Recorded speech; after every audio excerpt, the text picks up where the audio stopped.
Everyone, आप सभी का स्वागत है मेरे चैनल रति वांगशन फैंडम में। तो चाइल्ड मैरिज वाली स्टोरी को आगे कंटिन्यू करते हैं। आप ऑलरेडी स्टोरी के फर्स्ट पार्ट सुन चुके होंगे तो मैं डिटेल में नहीं बताती हूँ। चलिए स्टोरी स्टार्ट करते हैं वहाँ से, जब वांग जी वापस आ गया था विंग के गाँव में, और विंग और वांग जी एक दूसरे से मिले थे, जहाँ पे वांग जी के फादर ने विंग को परमिशन दे दी थी कि वो वांग जी के साथ आ जा सकता है विंग मतलब डॉक्टर के पास।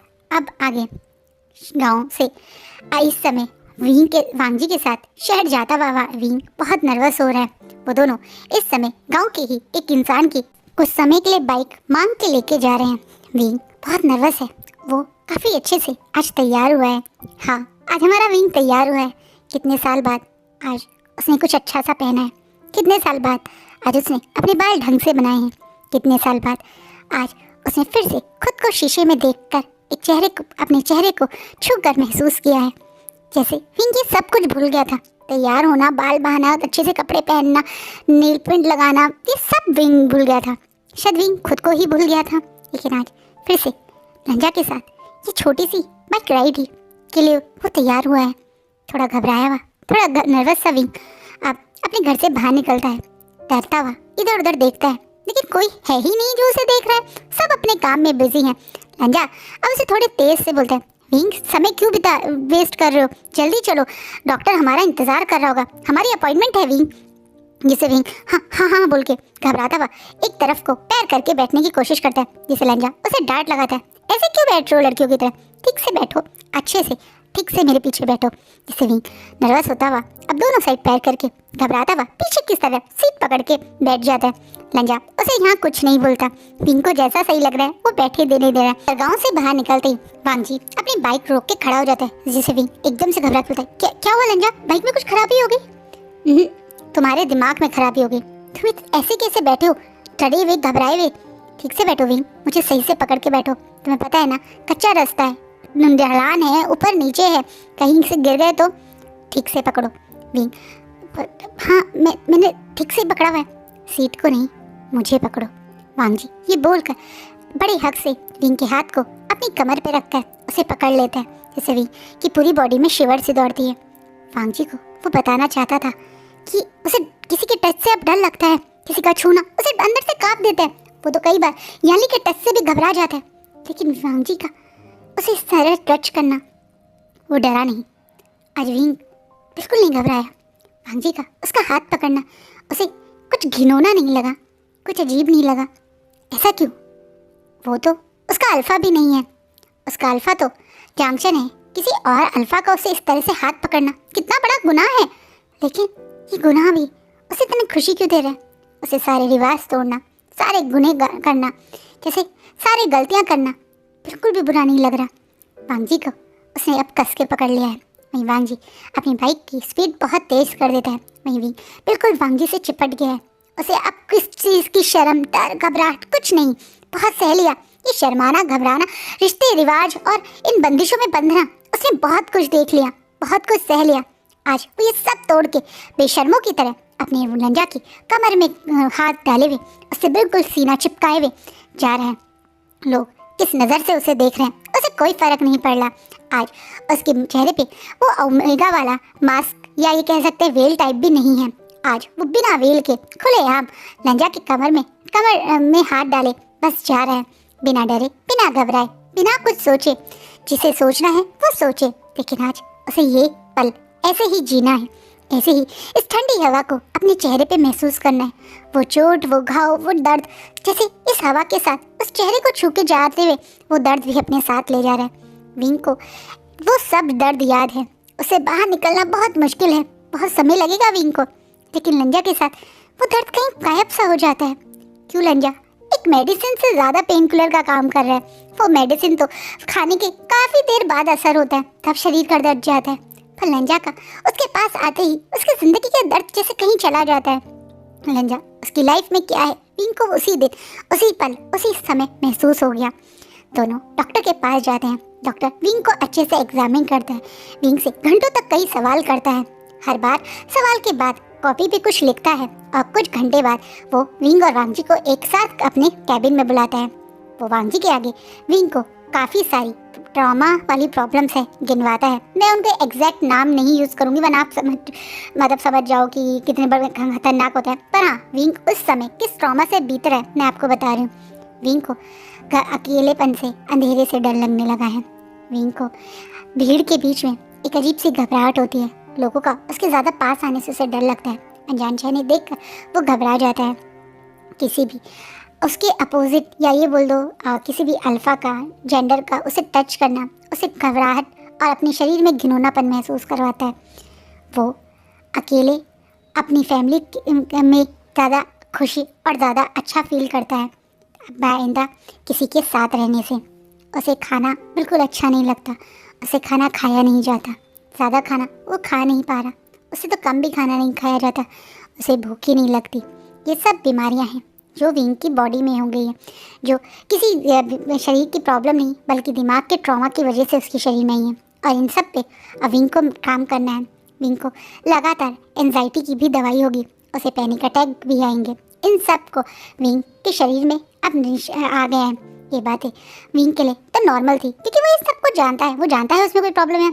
लेकिन वांगजी के लिए ये एक बहुत बड़ी बात थी। वांगजी बहुत ज़्यादा परेशान हो जाता है। वहीं विंग अब बड़े आराम से हॉस्पिटल के बाहर निकल के खड़ा है। पर वांगजी बहुत परेशान होकर विंग के हाथ में एक पेपर देख के दौड़ता हुआ डॉक्टर से दोबारा मिलने के लिए जाने लगता है। लेकिन इससे पहले वो वहाँ से जा पाता, विंग वो एकदम से वांगजी का नाम लेके ज़मीन पे बैठ जाता है, जिसे विंग पीछे दौड़ के आके उसे समझाता है क्योंकि वेट से वांगजी उसे अकेले छोड़ के जा रहा है। इस चीज़ से विंग घबरा गया। वांगजी समझ चुका है वो विंग को छोड़ के डॉक्टर से अकेले भी शायद बात नहीं कर पाएगा, वरना विंग फिर से घबरा जाएगा। इसे वांगजी पहले विंग को उसके घर छोड़ के वापस दोबारा डॉक्टर से मिलने दोबारा यहाँ आएगा। इतनी दूर वो दोबारा आता है क्योंकि उसे वांगजी को विंग के बारे में डॉक्टर से अकेले में बात करनी है। वहीं विंग अपने घर जाके पूरे दिन की थकान के बाद थोड़ी देर सो भी जाता है। डॉक्टर ने जो उसे मेडिसिन दी है उनमें स्लीपिंग मेडिसिन भी है। ये एक ऐसी दवाइयाँ होती हैं जिनमें इंसान को नींद बहुत आती है क्योंकि उसके दिमाग की बेचैनी को शांत करने के लिए उसका दिमाग का शांत होना ज़रूरी है, उसका सोना ही ज़रूरी है। इसलिए इन दवाइयों की वजह से विंग को काफ़ी नींदें आ रही है। वहीं दूसरी तरफ वांगजी विंग के बारे में पूरी तरह से स्टडी करता है। वहीं दूसरी तरफ इन दवाइयों के बाद विंग की हालत बहुत बदल गई है। पिछले 2 हफ्ते से विंग बस खाता है और सोता है। लंजा उसके पास कभी कभार उससे मिलने तो आता है, लेकिन विंग उस समय भी नशे में होता है। ये मेडिसिन काफ़ी स्ट्रांग है जो डॉक्टर ने जान पूछ के विंग को दी है, क्योंकि वांगजी ने जब दोबारा जाके डॉक्टर से मिला तो उसे ये बातें भी बताई हैं कि अब विंग का केस शुरू हो गया है। विंग के साथ पुलिस और कहते ना कोर्ट के काम स्टार्ट हो गए, जिसे डॉक्टर ने ही बोला कि कुछ टाइम विंग को इससे दूर रखते हैं, कर जितना रख सको। और इसी कारण ये दवाइयों के कारण विंग सोता ही रहता है और उसकी लाइफ में जो सब कुछ हो रहा है वो संभालने के लिए अब उसकी तरफ से कुछ लोग हैं। उसके पापा यानी उसके बाबा वी चांद से, उसका वो दोस्त जो एक टाइम पे उसके लिए जान छिड़कता था और आज भी बिल्कुल वैसा ही उसे प्यार करता है, लांसर। वहीं तीसरी तरफ उसके पूरा का पूरा गांव जो उसके लिए खड़ा हुआ है, जिसमें लैन फैमिली भी इंक्लूडेड है। ये सब लोग विंग के लिए लड़ रहे हैं। जहाँ विंग दवाइयों के नशे में अधिकतर सोता रहता है, अपने शरीर के साथ जो हो रहा है उसके लिए फाइट कर रहा है। वहीं दूसरी तरफ उसके लिए उसका पूरा गांव और परिवार फाइट कर रहा है। पहली हियरिंग में बिना विंग के ही एक तरह लॉयर के साथ ये लोग कोर्ट पहुंच गए हैं, जो यूनबर्ग के ही जगह कोर्ट में है। यूनबर्ग में मतलब सबको लगा था, खासकर जियांग फैमिली को लगा था कि ये इलिंग के लोग क्या ही कर लेंगे, लेकिन पहली हियरिंग में इलिंग के लोगों ने धुआं उड़ा दिए। यूनबर्ग के इन बड़े बड़े वकील और वो घूसखोर पुलिस वालों के भी अब पसीने छूट गए, क्योंकि इलिंग के लोग हर एक सबूत के साथ कोर्ट में पहुंचे हैं। ये लॉयर कोई हल्का बड़ा लॉयर नहीं, बल्कि खुद लान शिचैन के थ्रू रखा हुआ लॉयर है।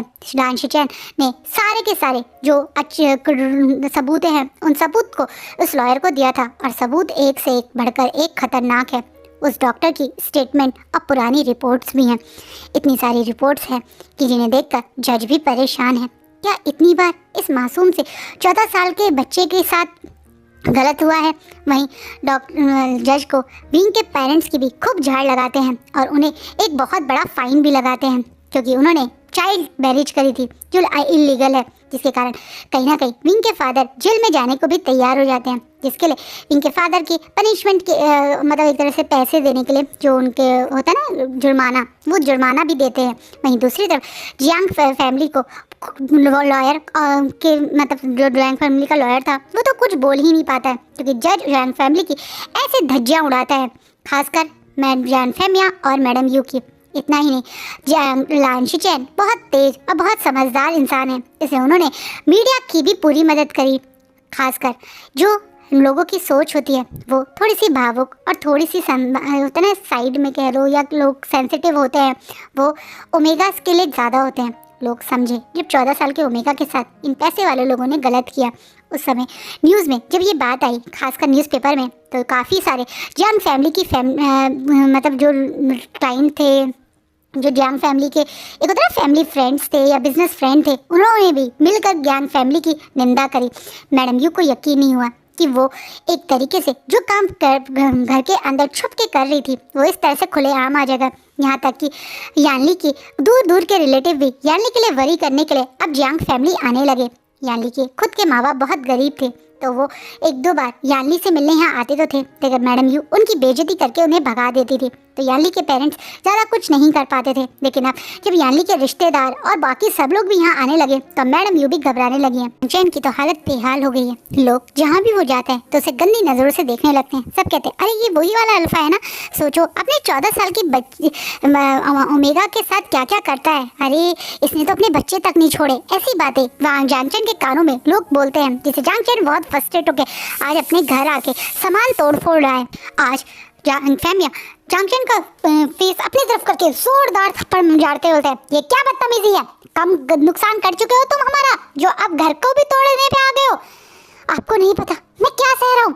अच्छा मुझे सब पता है, तुमसे ज्यादा तो मैं सह रहा हूँ। तुम माँ बेटों की वजह से मेरी इज्जत मिट्टी में मिल गई। कितना बोलता था मैं तुम दोनों को संभाल के करो, जो करना है ठीक से करो, नहीं संभाला जा रहा तो वो मेगा तो क्यों उसे इतना टॉर्चर करते थे? तुम्हें क्या लगा था है कि तुम्हारा जो भी कराया हुआ गुनहगार है वो हमेशा छुपा रहेगा? गुनाह कभी नहीं छुपता। तुम माँ बेटों के चक्कर में मैं भी फंस गया। अब तो मुझे अपने आप पे बहुत गुस्सा आ रहा है। काश मैं सिर्फ 2 साल नहीं बल्कि उसी समय उसे तुमसे हमेशा के लिए दूर कर देता, मेरी इज्जत भी बच जाती और कुछ मामला भी संभल जाता। आप उसका साइड ले रहे हैं, मैं किसी का साइड नहीं ले रहा हूँ, मैं तुम दोनों को सच बता रहा हूँ। जो तुम दोनों ने करा है ना, उसके बाद अब हमारी कहीं कोई इज्जत नहीं रही है। ये कमाई पानी की तरह बह रही है। तुम्हें क्या लगता है ये कोर्ट कचहरी, ये पुलिस को पैसे खिलाना सब बेकार है? तुम्हें क्या लगता है कितना कुछ मैं सह रहा हूँ? तुम तो घर पे खाली पड़े रहते हो, बिजनेस भी मैं देखूं, लोगों को भी मैं सुनूं। सुन लो, तुम होंगे तुम मेरे इकलौते बेटे, पर इसका मतलब ये नहीं है कि मैं अपना सब कुछ तुम्हारे चक्कर में बर्बाद कर दूं। मैं आज इसी वक्त यानली उसके बेटे को उनका पूरा हक देकर, यानी जो उनके होना चाहिए वो सब उनके नाम करके यूनबक से बाहर भेज रहा हूँ। बहुत हो गया इस तुम्हारे चक्कर में मेरे घर और मेरी जिंदगी बर्बाद होना। मैं तुम्हारे चक्कर में अपने पोते की जिंदगी बर्बाद नहीं होने दूंगा। तुम्हारी माँ और तुम्हारे कारण तुम्हें पता है उसे स्कूल में कितना कुछ सुनना पड़ता है। मैं यानली और उसके बेटे को यहाँ से दूर हिल स्टेशन भेज रहा हूँ। वहाँ पे वो वहीं स्कूलिंग करेगा और अपनी माँ के साथ रहेगा। जो कुछ उसके बाप का है वो सब उसके नाम जाएगा, और जो कुछ तुम्हारा है उसे तुम्हें संभालना है तो संभालो, या फिर अपनी स्केट कचेरी, अपनी शराब और अपने नशे में उजाड़ना है तो उजाड़ो। वह ये बोलकर आज जैन फैमिया गुस्से में वहाँ से चले जाते हैं, जिस बात पे मैडम यू को भी बहुत गुस्सा आता है। मैडम यू जैन फैमिया से बहुत लड़ती है, वो ऐसे कैसे यानली को भेज सकते हैं, यानली यही रहेगी। पर इस बार जैन फैमिया को भी गुस्सा आ जाता है। वो पहली बार मैडम यू पे हाथ छोड़ते हैं और साफ बोल देते हैं कि बहुत हो गया। उनके हाथ में घर देकर वो देख चुकी हैं हैं क्या हुआ है, इसलिए अब ना ही वो घर सही से संभाल सकी और ना ही उनके घर की इज्जत बचा सकी। इतने पैसे होने के बाद उन्हें ही जिद थी कि बिना नौकरों के घर में रहना चाहिए, कुत्तों की तरह। दोनों उनके मतलब इन लॉस मतलब सन इन लॉस के और डॉटर इन लॉस के काम करवाने की जिद थी, तो अब वो भुगतें। अब इसी घर में वो रहेंगी और बिना अपने एक तरह से नौकरों के ये पूरा घर संभालेंगी, जैसे पहले वो दोनों संभालते थे। और इतना ही नहीं, अब यानली की लाइफ का वो एक भी डिसीजन नहीं ले सकती, क्योंकि एक की लाइफ के डिसीजन लेकर तो एक से उनके सामने सन इन लॉ की ज़िंदगी बर्बाद वो कर चुकी है। जैन फेमिया पूरी तरह से गलत भी नहीं, लेकिन हाँ गुनहगार तो वो भी थे, तो सज़ा तो उन्हें भी मिलेगी, वो जानते हैं। और खासकर यानली और उसका बच्चा यानी जिलिंग की कोई गलती नहीं है, और वो उनके बड़े बेटे जो अब इस दुनिया में नहीं है उनकी आखिरी निशानी है, इसलिए उनके लिए कहीं ना कहीं जैन फेमिया शुरुआत से ही बहुत ज़्यादा सेंटिमेंटल है। इसलिए उन दोनों को यहाँ से दूर वो भेज देते हैं। विंग के साथ साथ यानली की ज़िंदगी भी इस नर्क से बाहर चली गई। अब वो अपने बच्चे के साथ, जो उसका हक है यानी उसके बच्चे का हक है, उसके साथ एक अलग शहर में ज़िंदगी बिता रही है। वहीं मैडम यू और जानचा का बुरा हाल हो गया। मैडम यू को अब ये सब कुछ अकेले ही संभालना है। दूसरा, उनका पैसा पानी की तरह बह रहा है और लोगों में की नज़रों में उनकी जो इमेज गिर रही है वो अलग। हर दिन न्यूज़पेपर में इस पर्टिकुलर एक तरीके से कहते केस को काफ़ी दिखाया जा रहा है। कारण है लानशिचेन की पीछे की पहुंच। एक खुद इतने बड़ी पोजीशन का ऑफिसर इस केस को ऑब्जर्व कर रहा है और इसके बारे में अपडेट मांगता है। इसी कारण मीडिया के कुछ लोग इस पे हमेशा एक्टिव रहते हैं। वहीं दूसरी तरफ केस की डेट आती जा रही है, यानी हियरिंग्स बोलो, हर बार केस आगे बढ़ता जा रहा है। जान चैन का लॉयर भी केस हारना नहीं चाहता, क्योंकि मैडम यू को अब जिद है विंग को वापस इस घर में लाने की। उन्हें हर हाल में अब दोबारा से एक मतलब अपने घर में उनके कंट्रोल में एक ओमेगा चाहिए, जिसे के कारण वो घर संभाले, उसे कंट्रोल करे, उसे मारे पीटे, सारा काम करवाएं, अपने बेटे की सारी हैवानियत उस पर निकाले। उस टाइप की वो औरत का सोच कभी नहीं बदलती। वहीं दूसरी तरफ जानचन को भी अब ईगो पे हट हो गया। उसको लगता है कि विंग को तो अब वो ध्यान लाएगा, उसका ईगो उसे विंग को वापस लाने की जिद में है, इसलिए वो लोग भी जिद में है कि वो ये केस नहीं हारेंगे। वहीं दूसरी तरफ विंग की फैमिली कैसे विंग को इन लोगों को दे सकती है, इसलिए वो भी अपनी जिद में है। उन्हें डिवोर्स चाहिए और ये विंग के साथ जो गलत हुआ है उसके लिए उन्हें इंसाफ चाहिए। कहीं ना कहीं दोनों की जिद में विंग बेचारा पिस रहा है। वो नहीं चाहता बार बार इस तरीके से उतनी दूर यहाँ इस कोर्ट में उसे लेके आना, बार बार उसे दोबारा से वो सारी बातें पूछना, दोबारा से उसे बेइज्जत करना, दोबारा से उसे स्टेटमेंट लेना, फिर नए केस की वो जाना। और विंग की फैमिली के पास भी तो बहुत पैसा नहीं है, सरकारी लॉयर है तो बहुत ज़्यादा पैसे नहीं उनसे चार्ज करता, लेकिन इसका मतलब ये नहीं है कि पैसे नहीं लगते। इन चीज़ों में बहुत पैसे लगते हैं। बार बार ईलिंग से यूनबक आना, बार बार या हर बार यहाँ आके रुकना, यहाँ खर्चा करना, जो भी फीस है वो देना, दोबारा से सब कुछ निकालना, कई बार पेपर, कई बार चक्कर। बेचारे विंग की फैमिली भी इस चीज़ में स्ट्रगल कर रही है। विंग इन सब को देखकर आज अकेले छत पे बैठा हुआ है। उसे महसूस होने लगा है कि जो ऐसा वो सोच रहा था चीज़ें उतनी आसान नहीं है। कहानियों की तरह एक दिन में यहाँ सब कुछ नहीं होता। इंसान बहुत मेहनत करता है, लड़ाई करता है, कितना कुछ सहता है, तब जाके उसकी ज़िंदगी पहले जैसी हो पाती है। विंग के अंदर धीरे धीरे होप मर रही है। हाँ, दवाइयों की वजह से लंजा का बार बार घुसूसिटी से ईलिंग आके उससे मिलना, इन सब चीज़ों की वजह से वो फिजिकली पहले से थोड़ा बेटर हो गया। उसका वजन भी बढ़ा है, उसकी आंखों के गहरे गहरे गड्ढों में अब अंतर भी आया है। पहले की तरह अब वो थोड़ा दिखने में भी अच्छा लगने लगा है। उसके चेहरे पे उसकी उम्र वाली रौनक भी आई है। पर ये सिर्फ फिजिकली उसकी बॉडी में चेंजेस है, मेंटली तो आज वो पहले वाली तरह ही परेशान है। ज़िंदगी में अभी भी वही सब कुछ है। नाम अभी भी उसके नाम से जुड़ा हुआ है, उस अल्फा का नाम जिससे विंग को सबसे ज़्यादा नफरत है। जानचन जो उसका अभी भी हस्बैंड है। कहीं ना कहीं ये सारी बातों के कारण विंग आज छत पे बैठ के खुद ही सोच रहा है। जब उसके साथ कानों में आज जब वो मतलब वापस आया यूनबक से, तो यूनबक में मैडम यू से हुई उसकी मुलाकात भी कारण है।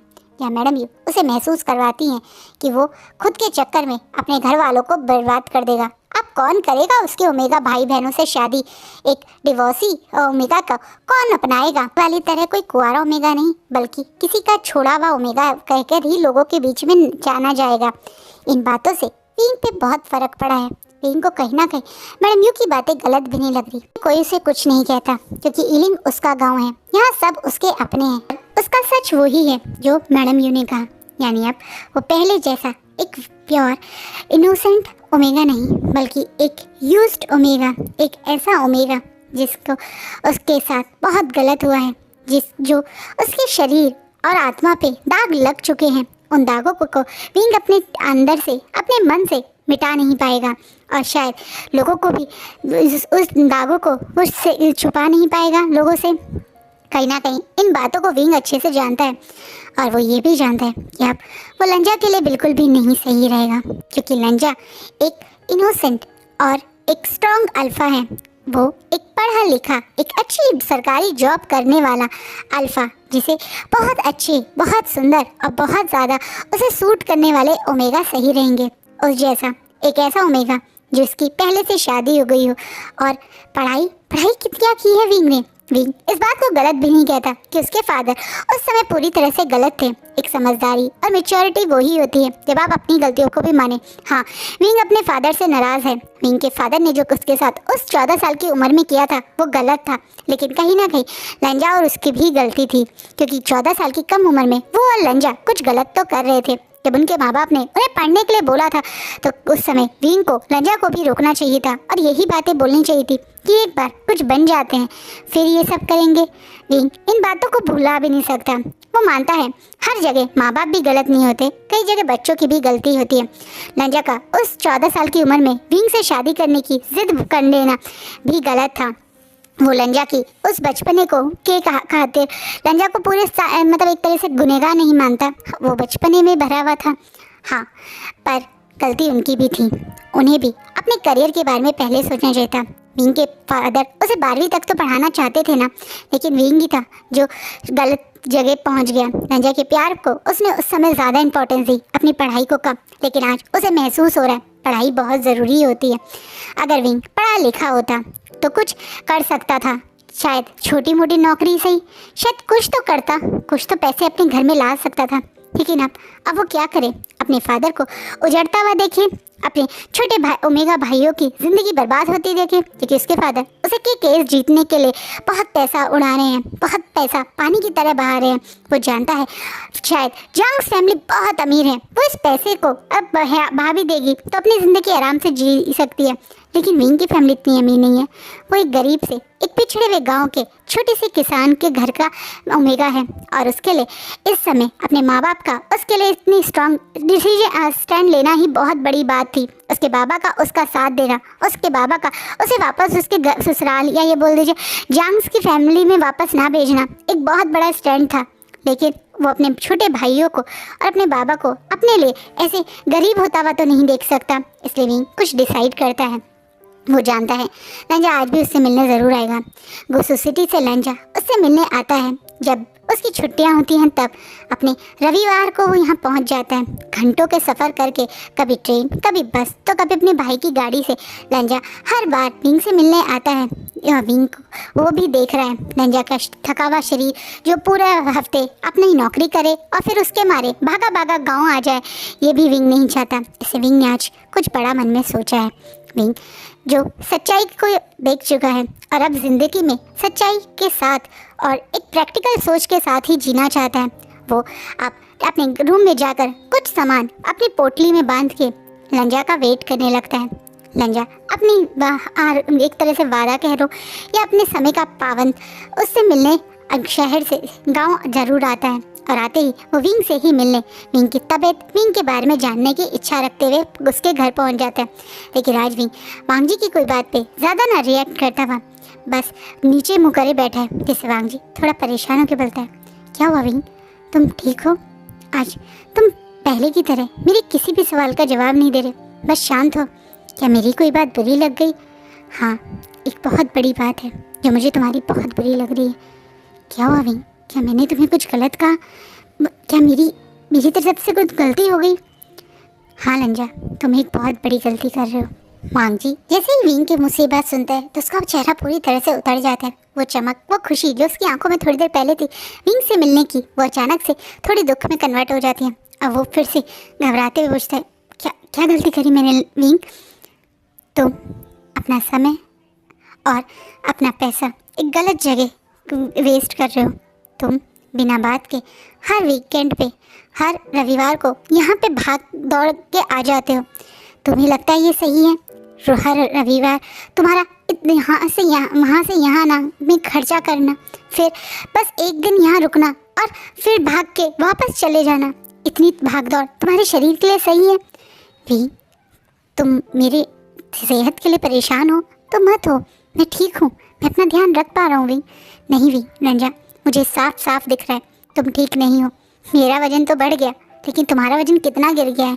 तुम्हारी आंखें के गड्ढे कितने गहरे हो गए हैं। ना ठीक से खाते हो, ना ठीक से आराम करते हो, घंटों तक सफ़र करके मुझसे मिलने आ जाते हो, जो मुझे बिल्कुल अच्छा नहीं लग रहा। मेरा और तुम्हारा रिश्ता ये नहीं है जो तुम बनाना चाह रहे हो। तुम्हारा मेरा कोई रिश्ता नहीं है। मैं अब वो पहले 7 साल पहले वाला विंग नहीं रहा। मैं बदल चुका हूँ रंजा, और तुम्हारी ये सारी हरकतें मुझे बिल्कुल अच्छी नहीं लग रही। तुम कहना क्या चाहते हो विंग? क्या तुम्हें मुझसे मिलना अच्छा नहीं लग रहा? मुझे तो लगा था, तुम्हें तो लगा था कि मैं पहले की तरह तुम्हें प्यार करता हूँ। माफ़ करो रंजा, ऐसा मेरे दिल में तुम्हारे लिए कुछ नहीं है। मैं अब पहले वाली तरह तुमसे कोई प्यार नहीं करता। दोस्त की तरह तुम्हें ज़रूर देखता हूँ और तुम्हारे साथ का रिस्पेक्ट भी करता हूँ। जो तुम मुझे समय देते हो उसकी बहुत कदर भी करता हूँ। लेकिन किसी गलत होप से मेरे घर कभी मत आना रंजा। आज के बाद इस घर में अगर तुम ये सोच के आ रहे हो कि तुम मुझे प्यार करते हो या मैं तुम्हें एज अ लवर एक्सेप्ट कर लूँ, तो ऐसा कभी नहीं होगा रंजा। मैं तुम्हें एज अ दोस्त मानता हूँ और मानता रहूँगा, लेकिन प्यार और उस तरह का कोई रिश्ता मुझे तुम्हारे साथ नहीं रखना। मुझे लगा शायद मुझे तुम्हें ये बात जल्दी ही साफ कर देनी चाहिए। हाँ, पिछले कुछ समय से मैं इन बातों को तुमसे नहीं बोल पाया था, क्योंकि मुझे शुरुआत में तुम्हारे साथ अच्छा लगा था, लेकिन इस तरीके से मैं तुम्हें कोई गलत होप भी नहीं देना चाहता। अपनी ज़िंदगी में आगे बढ़ो, मुझसे बहुत आगे बढ़ो। मेरे अलावा भी बहुत लोग हैं जिनको तुम्हें ये समय और ये टाइम देना चाहिए। अपने गगा के साथ टाइम स्पेंड करो, अपने परिवार के साथ टाइम स्पेंड करो। मेरे पास मेरा परिवार है और वो काफ़ी है। तो तुम ये कहना चाहते हो विंग, तुम मुझसे प्यार नहीं करते? क्या तुम्हारे दिल में वो फीलिंग्स हमेशा के लिए ख़त्म हो गई है? माम जी, जो शायद सचमुच में यही सोच रहा था कि विंग मुझे अभी भी प्यार करता है, जो अपने प्यार को विंग के ऊपर थोपना तो नहीं चाहता, लेकिन हाँ, उसके दिल में एक होप तो थी कि शायद विंग उसके लिए कुछ तो फील करता होगा। क्या विंग उसे थोड़ा सा तो प्यार करता होगा? पर वांग जी को विंग के जवाब से और ज़्यादा हर्ट होता है, जिसमें विंग एकदम से खड़ा होकर गुस्से में बोलता है, मैं अभी भी मैरिड हूँ रंजा, और तुम्हें लगता है शादीशुदा होकर मैं किसी और अल्फा के बारे में सोचूं? क्या ये मेरे संस्कार हैं? नहीं रंजा, ये मेरे संस्कार नहीं है। हाँ, मैं तुम्हें प्यार करता था, मैं तुम्हें बहुत प्यार करता था, लेकिन उस प्यार ने ही मुझे सबसे ज़्यादा तबाह किया है रंजा। तुम्हें क्या लगता है सिर्फ गुनहगार मेरे फादर ही हैं? नहीं रंजा, गुनहगार मैं भी हूँ, गुनहगार तुम भी हो। अगर तुम उस समय मुझसे शादी की जिद ना करते तो शायद मेरे फादर किसी और से मेरी शादी के पीछे ना लग जाते। सिर्फ 14 साल के थे तुम और मैं भी। उस समय तो मेरे लिए क्या फील करते थे, उससे ज़्यादा ज़रूरी तुम्हारा मेरा करियर होना चाहिए था, मेरी पढ़ाई होनी चाहिए थी। तुम तो अपना करियर बना चुके, अपने आप को एक काबिल इंसान दिखा चुके, पर मेरा क्या रंजा? मैं तो बर्बाद हो चुका हुआ हूँ। कुछ नहीं है मेरे पास, ना पढ़ाई, ना कुछ करने की चाह। मेरे पास पैसे कमाने का कोई तरीका नहीं है। तुम्हें पता है, मैं पिछले 3 दिन से कितनी सारी कोशिश कर चुका हूँ। इस गांव से बाहर मैं नहीं जा सकता, क्योंकि मुझे पता है इस गांव से बाहर निकलते जियांग्स फैमिली मुझे वहाँ से उठा के अपने घर ले जाएगी। मैं इस गांव में ही सिर्फ सुरक्षित हूँ, पर इस गांव में रह के मैं क्या कर पा रहा हूँ लंजा? कुछ नहीं कर सकता मैं, क्योंकि मैं किसी काबिल ही नहीं रहा। काश तुम उस समय वो सब ना करते लंजा। क्यों तुमने मुझे उस समय वो गिफ्ट देने की कोशिश की? क्यों तुम मेरे घर जिद करके शादी का रिश्ता लेके आए? क्यों लंजा? अगर तुम वैसा ना करते तो शायद मेरे माँ बाप मुझे और पढ़ाते। शायद मेरे बाबा मेरी ज़बरदस्ती शादी ना करते। मेरे बाबा पहले की तरह तो अच्छी सोच के साथ मुझे कुछ समय और पढ़ाते। मेरी बहन, उन्होंने मेरे छोटी बहन भाई की शादी भी कभी इतनी जल्दीबाजी में नहीं करी। मेरा छोटा भाई जो मेरा ओमेगा भाई था, उसकी शादी भी बाबा ने सही उम्र में करी। बस उन्होंने मेरी शादी जल्दबाजी में कर दी, क्योंकि वो कहीं ना कहीं डर गए थे तुम्हारे पागलपन से। रंजा, मुझे तुम्हारे पागलपन से डर लगता है। मैं एक बार तुम्हारे पागलपन के कारण अपनी ज़िंदगी बर्बाद कर चुका हूँ, लेकिन अब मैं ऐसा नहीं करूँगा। वी जानबूझ के सब कुछ वांग जी को हर्ट करने के लिए बोल रहा है। वो वांग जी को इतना हर्ट कर देना चाहता है कि वांग जी कभी उसके घर दोबारा कदम ना रखे। वो जानता है, वो प्यार से समझाकर अगर वांग जी को बोलेगा कि वांग जी इसकी लाइफ से चला जाए, तो वांग जी कभी नहीं जाएगा। लंजा कभी उसका साथ नहीं छोड़ेगा। लंजा करता था जब तो उसे विंग के मिलने की कोई उम्मीद ही नहीं थी। विंग अपनी शादी में खुश है। वो यही भी सोचने के बाद भी अपने आप को विंग से प्यार करने से नहीं रोक पा रहा था। वो लंजा ऐसे में कैसे विंग को प्यार करना छोड़ सकता था या विंग का साथ छोड़ सकता था। ये बात विंग अच्छे से जानता है। विंग जानता है लंजा उसके प्यार के लिए कुछ भी कर गुजर सकता है, यहाँ तक कि वो अब विंग के प्यार के होप में शायद अपने आप को भी बर्बाद कर सकता है, जो विंग नहीं चाहता। विंग अब लंजा की ज़िंदगी में वापस नहीं जाना चाहता, उसकी ब्राइट फ्यूचर के बीच में लोड़ा नहीं बनना चाहता, और सच कहे तो वो लंजा से दूर रहना चाहता है ताकि लंजा को कोई और अच्छा ओमेगा मिले जहाँ लंजा अपनी एक हैप्पी लाइफ बिताए। विंग का सच्चा प्यार ही है जो विंग इस तरह की सोच रख रहा है, क्योंकि सच्चा प्यार यही तो होता है, अपने प्यार को पाना, अपने पास रखना और उसको साथ रह के खुशियाँ ढूंढना। ये एक स्वार्थ का ही पार्ट होता है, बल्कि सच्चा प्यार तो वो होता है कि आपका प्यार जहाँ भी हो बस खुश हो, वो बहुत खुश रहे, कामयाब बनता रहे और आगे बढ़ता रहे। ये उसे देखकर जो खुशी मिले वो भी एक सच्चा प्यार होता है। कहीं ना कहीं विंग यही सोच रहा है। विंग जानता है वो अगर लंजा के साथ रहा तो लंजा की ज़िंदगी आगे खतरनाक मोड़ पे भी आ सकती है। जियांग्स फैमिली का नहीं पता, क्या पता जियांग्स फैमिली बाद में लंजा को भी नुकसान पहुंचाने लगे। अभी उस जान को वो लवर कौन था उसका पर्टिकुलरली नाम नहीं पता था, इसलिए लंजा सेफ है। लेकिन बाद में लंजा और विंग एक साथ रहे तो वो जियांगचन विंग मतलब को डर है कि वांगजी के साथ कुछ भी गलत कर सकता है, इसे वो नहीं चाहता। वो अपनी ज़िंदगी बर्बादी में डाल चुका है और वो डर जो उसके मन में है, उसके बाद वो लंजा को पता नहीं वो पहला वाला प्यार कर भी पाएगा या नहीं कर पाएगा, वो ये भी श्योर नहीं है, क्योंकि वो अंदर से बहुत टूटा हुआ है। ऐसा नहीं है लंजा के साथ उसे अच्छा नहीं लगता, लंजा तो उसका पेन किलर है, लंजा के साथ तो उसे दर्द बिल्कुल महसूस नहीं होता। लेकिन सिर्फ अपने स्वार्थ के बारे में सोच के विंग अब कोई फैसला नहीं करना चाहता, इसलिए विंग अब दुबांगजी की तरफ देखता है जो पूरी तरह से विंग की बातों से टूट चुका है। उसकी आंखों में लगातार आंसू बह रहे हैं। वो पहले से ही विंग के इस हालत को देखकर दर्द महसूस करता था, लेकिन अब जब उसे लगता है कि कहीं ना कहीं विंग के साथ जो हुआ है उसका जिम्मेदार वो भी है, तो उसके दिल में और ज़्यादा शार्प पेन होता है। अब तो वो और ज़्यादा विंग के लिए अपने आप को और ज़्यादा रिस्पॉन्सिबल मानते हुए तुरंत बोलता है, मुझे माफ़ कर दो विंग, मुझे माफ़ कर दो अगर मेरी वजह से तुम्हें कुछ बुरा लगा हो। और हाँ विंग, मैं तुम्हारे को प्यार तुम्हारे बदले के लिए नहीं कर रहा था, या बदले में मुझे तुमसे प्यार चाहिए इसलिए नहीं कर रहा था। मैं तो बस तुमसे खुद को बांधा हुआ महसूस करता हूँ। मैं महसूस ही नहीं कर पाता कि मैं कभी तुम्हें प्यार करने से खुद को रोक भी पाऊँगा। मुझे माफ़ कर दो विंग, अगर मेरा यहाँ आना तुम्हें इतना दर्द देता है, मैं आज के बाद यहाँ नहीं आऊँगा। ये बोलकर लंजा उस घर से बाहर जाने ही वाला था जब विंग अचानक से अपने आप को कंट्रोल करते हुए और कोशिश करता है कि वो एक बार और लंजा की आखिरी बार मदद ले लें, क्योंकि वो जानता है जो अब वो कर चुका है उसके बाद लंजा तो कभी यहाँ नहीं आएगा, लेकिन आखिरी बार उसे फिर से एक मदद चाहिए। इसलिए वो 1 मिनट लंजा करके रुकता है, जिससे वांगजी भी तुरंत रुक जाता है। वांगजी रुका ये सोच के कि शायद भी कहेगा कि मन नहीं, तुम ऐसे मत बोल के जाओ, तुम मेरे को ऐसे छोड़ के मत जाओ, या लंजा तुम मेरे पास आया करो। जिन कुछ शब्द शायद वांगजी विंग के मुँह से सुनना चाहता था, लेकिन विंग ने तुरंत अपने पास एक पोटली जो थी उसे आगे करते हुए लंजा को देते हुए कहा, इसमें कुछ सामान है जो मैं चाहता हूँ कि तुम शहर भेजकर मेरे लिए पैसे लेके आओ, उसके बाद मैं तुम्हें कभी परेशान नहीं करूँगा। वांगजी अब शॉकिंगली उस पोटली को देखता है और फिर विंग को देखने लगता है, जैसे सिर्फ इसीलिए विंग ने उसे रोका।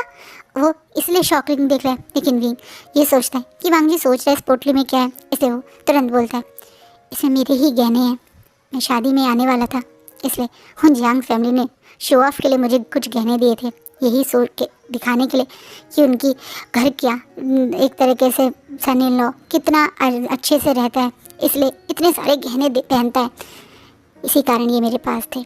मैं इन्हें उन जियांग फैमिली को वापस देना चाहता था क्योंकि मुझे उनका कुछ नहीं रखना था, लेकिन अब जो मेरे घर की हालत हो रही है, मुझे मजबूरी में इन्हें बेचना पड़ रहा है। प्लीज़ तुम मेरा बस आखिरी ये काम कर दो। कहीं ना कहीं विंग जो जानता है कि वो वांगजी को और थोड़ी देर अपनी आंखों के आगे देखेगा तो खुद पे कंट्रोल नहीं कर पाएगा, कुछ ऐसा बोल देगा जो उसे नहीं बोलना चाहिए, क्योंकि उसका दिल भी यही कह रहा है। लंजा को वो आखिरी अलविदा नहीं कर सकता, वो नहीं सोच सकता कि लंजा कभी उसके पास दोबारा मिलने के लिए नहीं आएगा, लेकिन वो क्या करे, वो भी कहीं ना कहीं परिस्थितियों में पैदा है, क्योंकि समाज है शायद उसे और लंजा को भी एक साथ अच्छी नज़रों से ना देखे।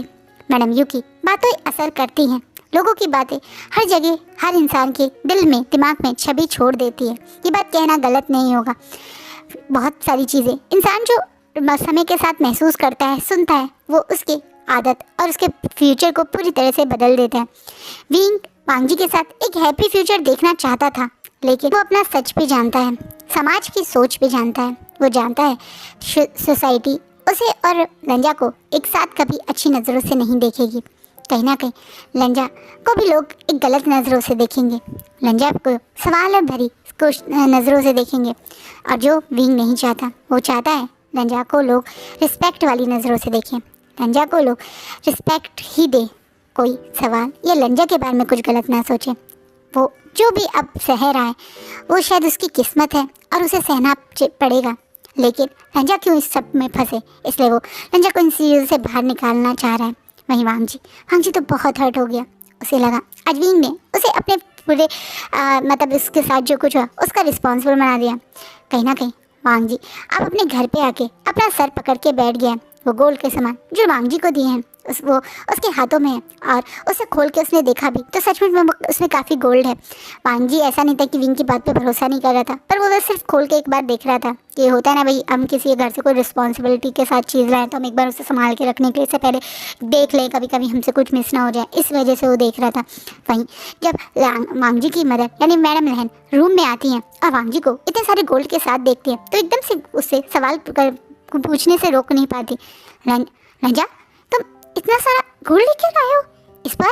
अरे इतनी दूर सफ़र से तुम ट्रेन में इतना गोल्ड क्यों लाए? कुछ चोरी हो जाता तो तुम भगा से बोल के गाड़ी से आते। मैडम लाइन यही सोच के कि बेचारा वांगजी इतनी दूर से मतलब शहर से गोल्ड लेकर आए, इसलिए बोल रहे हैं। इस पर वांगजी ये मेरा नहीं है मदर, विंग का है।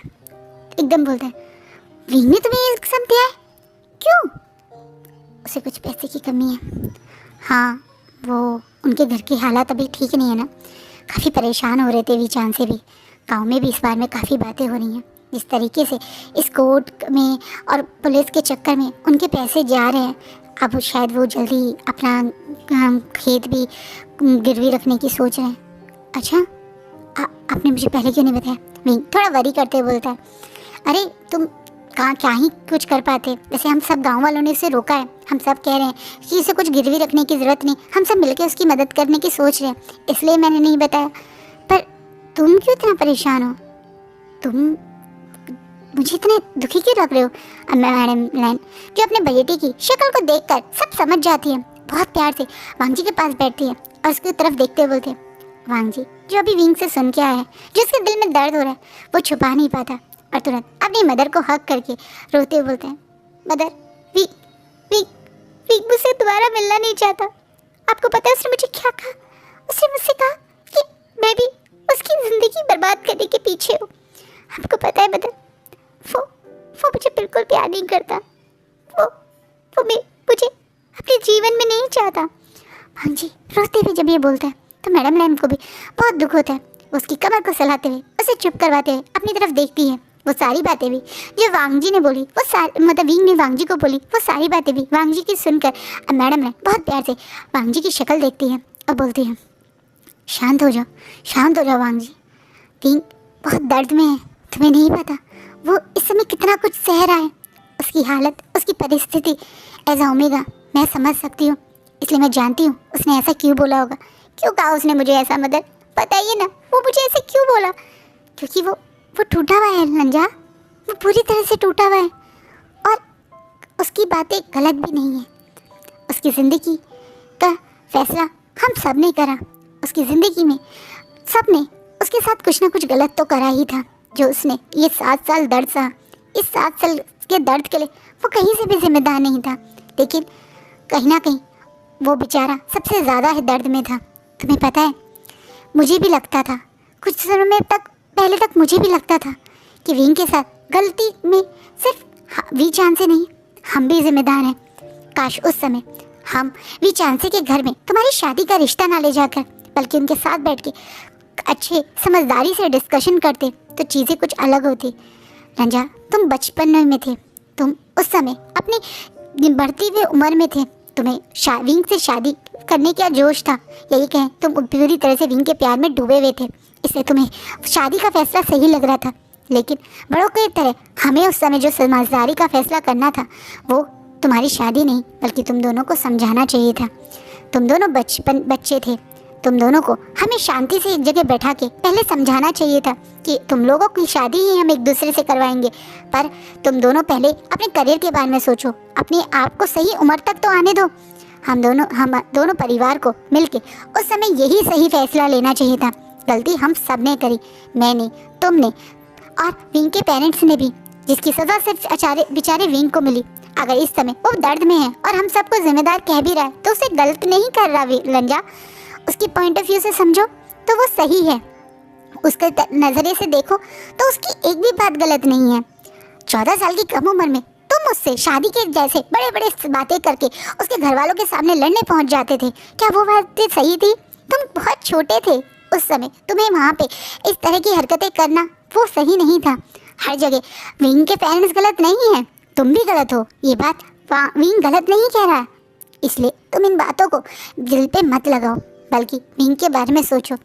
विंग बेचारा अपने परिवार के लिए भी तो परेशान है। हम सब लोग भी जानते कि इस समय की जो हालत है उस पर बारे में सोच रहे हैं, वो बेचारा भी तो अकेले बैठ के सोच रहा होगा, उसे लग रहा होगा कि तुम तो अपना करियर बना चुके हो, लेकिन वो क्या करे, वो अपने माँ बाप के लिए पैसे जोड़ने के बारे में ही तो सोच रहा होगा। देखो उसने अपने गहने भी बेचे, किस लिए? क्योंकि वो अपने माँ बाप की मदद करना चाहता है। अगर वो पढ़ा लिखा होता तो शायद उसे गहने ना बेचने पड़ते। यही तो बातें हैं जो बेचारा विंग सोच रहा है और तुमसे कह बैठा। लंजा, एक ओमेगा होकर जो बातें मैं समझ सकती हूँ शायद तुम एक वो अल्फ़ा होकर नहीं समझ सकते। एक ओमेगा अपने माँ बाप, अपने भाई बहन, अपने परिवार में आता और जाता हुआ पैसा को एक पल देखता है। वो कमाता नहीं, पर इसका मतलब ये नहीं है उसे पैसे के बारे में नॉलेज नहीं होती। पूरे घर को संभालने के लिए एक एक रुपये की मेहनत जो एक अल्फ़ा करता है, उतना ही एक ओमेगा एक रुपये को सेव करके पैसा अपने घर के लिए जोड़ता भी है। मैं रोज़ नए कपड़े पहनूं, तुम्हारे पापा मुझे दिला सकते हैं, मुझे पता है, लेकिन क्या मैं ऐसा करती हूँ? नहीं, क्योंकि मैं अपने घर के लिए कुछ जोड़ना चाहती हूँ। मेरे कपड़े ना खरीदना, मेरा जहाँ मैं खर्चा करके पैसा उड़ाने की जगह सेविंग करके पैसा जोड़ूँ, इस तरह की सोच रखना इस घर को बढ़ाता है। ऐसे ही विंग भी ऐसा ओमेगा अपने परिवार के लिए कुछ करना चाहता होगा, लेकिन जब वो नहीं कर पा रहा है तो वो परेशान हो रहा है। तुम उसकी बातें दिल पे मत लो, बल्कि उसके पॉइंट ऑफ व्यू को समझ के इस गहने को बेचो, पैसे लाओ और उस पैसे को विंग को कैसे देना है और विंग को कैसे अब इनकम करने में मदद करनी है उसके बारे में सोचो। कहीं ना कहीं मैडम लैन वांग जी को ये बात समझाना चाहती हैं कि विंग परेशान है और विंग को साथ की ज़रूरत है। प्यार की ज़रूरत उसे शायद बाद में भी हो, लेकिन अभी तो उसे सिर्फ एक साथ की ज़रूरत है। लंजा उसे प्यार की उम्मीद देकर उसके साथ अगर आगे बढ़ेगा तो वो हर्ट हो सकता है। अभी उसे विंग से प्यार की उम्मीद ना करके बल्कि उसे एज अ दोस्त सिर्फ साथ की उम्मीद करते हुए साथ देना चाहिए, जो अभी मैडम लैन भी सही सोच रही हैं। विंग से प्यार एक्सपेक्ट करना अभी बेवकूफ़ी होगी। उस बेचारे के साथ जो कुछ हुआ है उसके बाद एकदम से उसके दिल में प्यार जगाना एक बेवकूफ़ी होगी।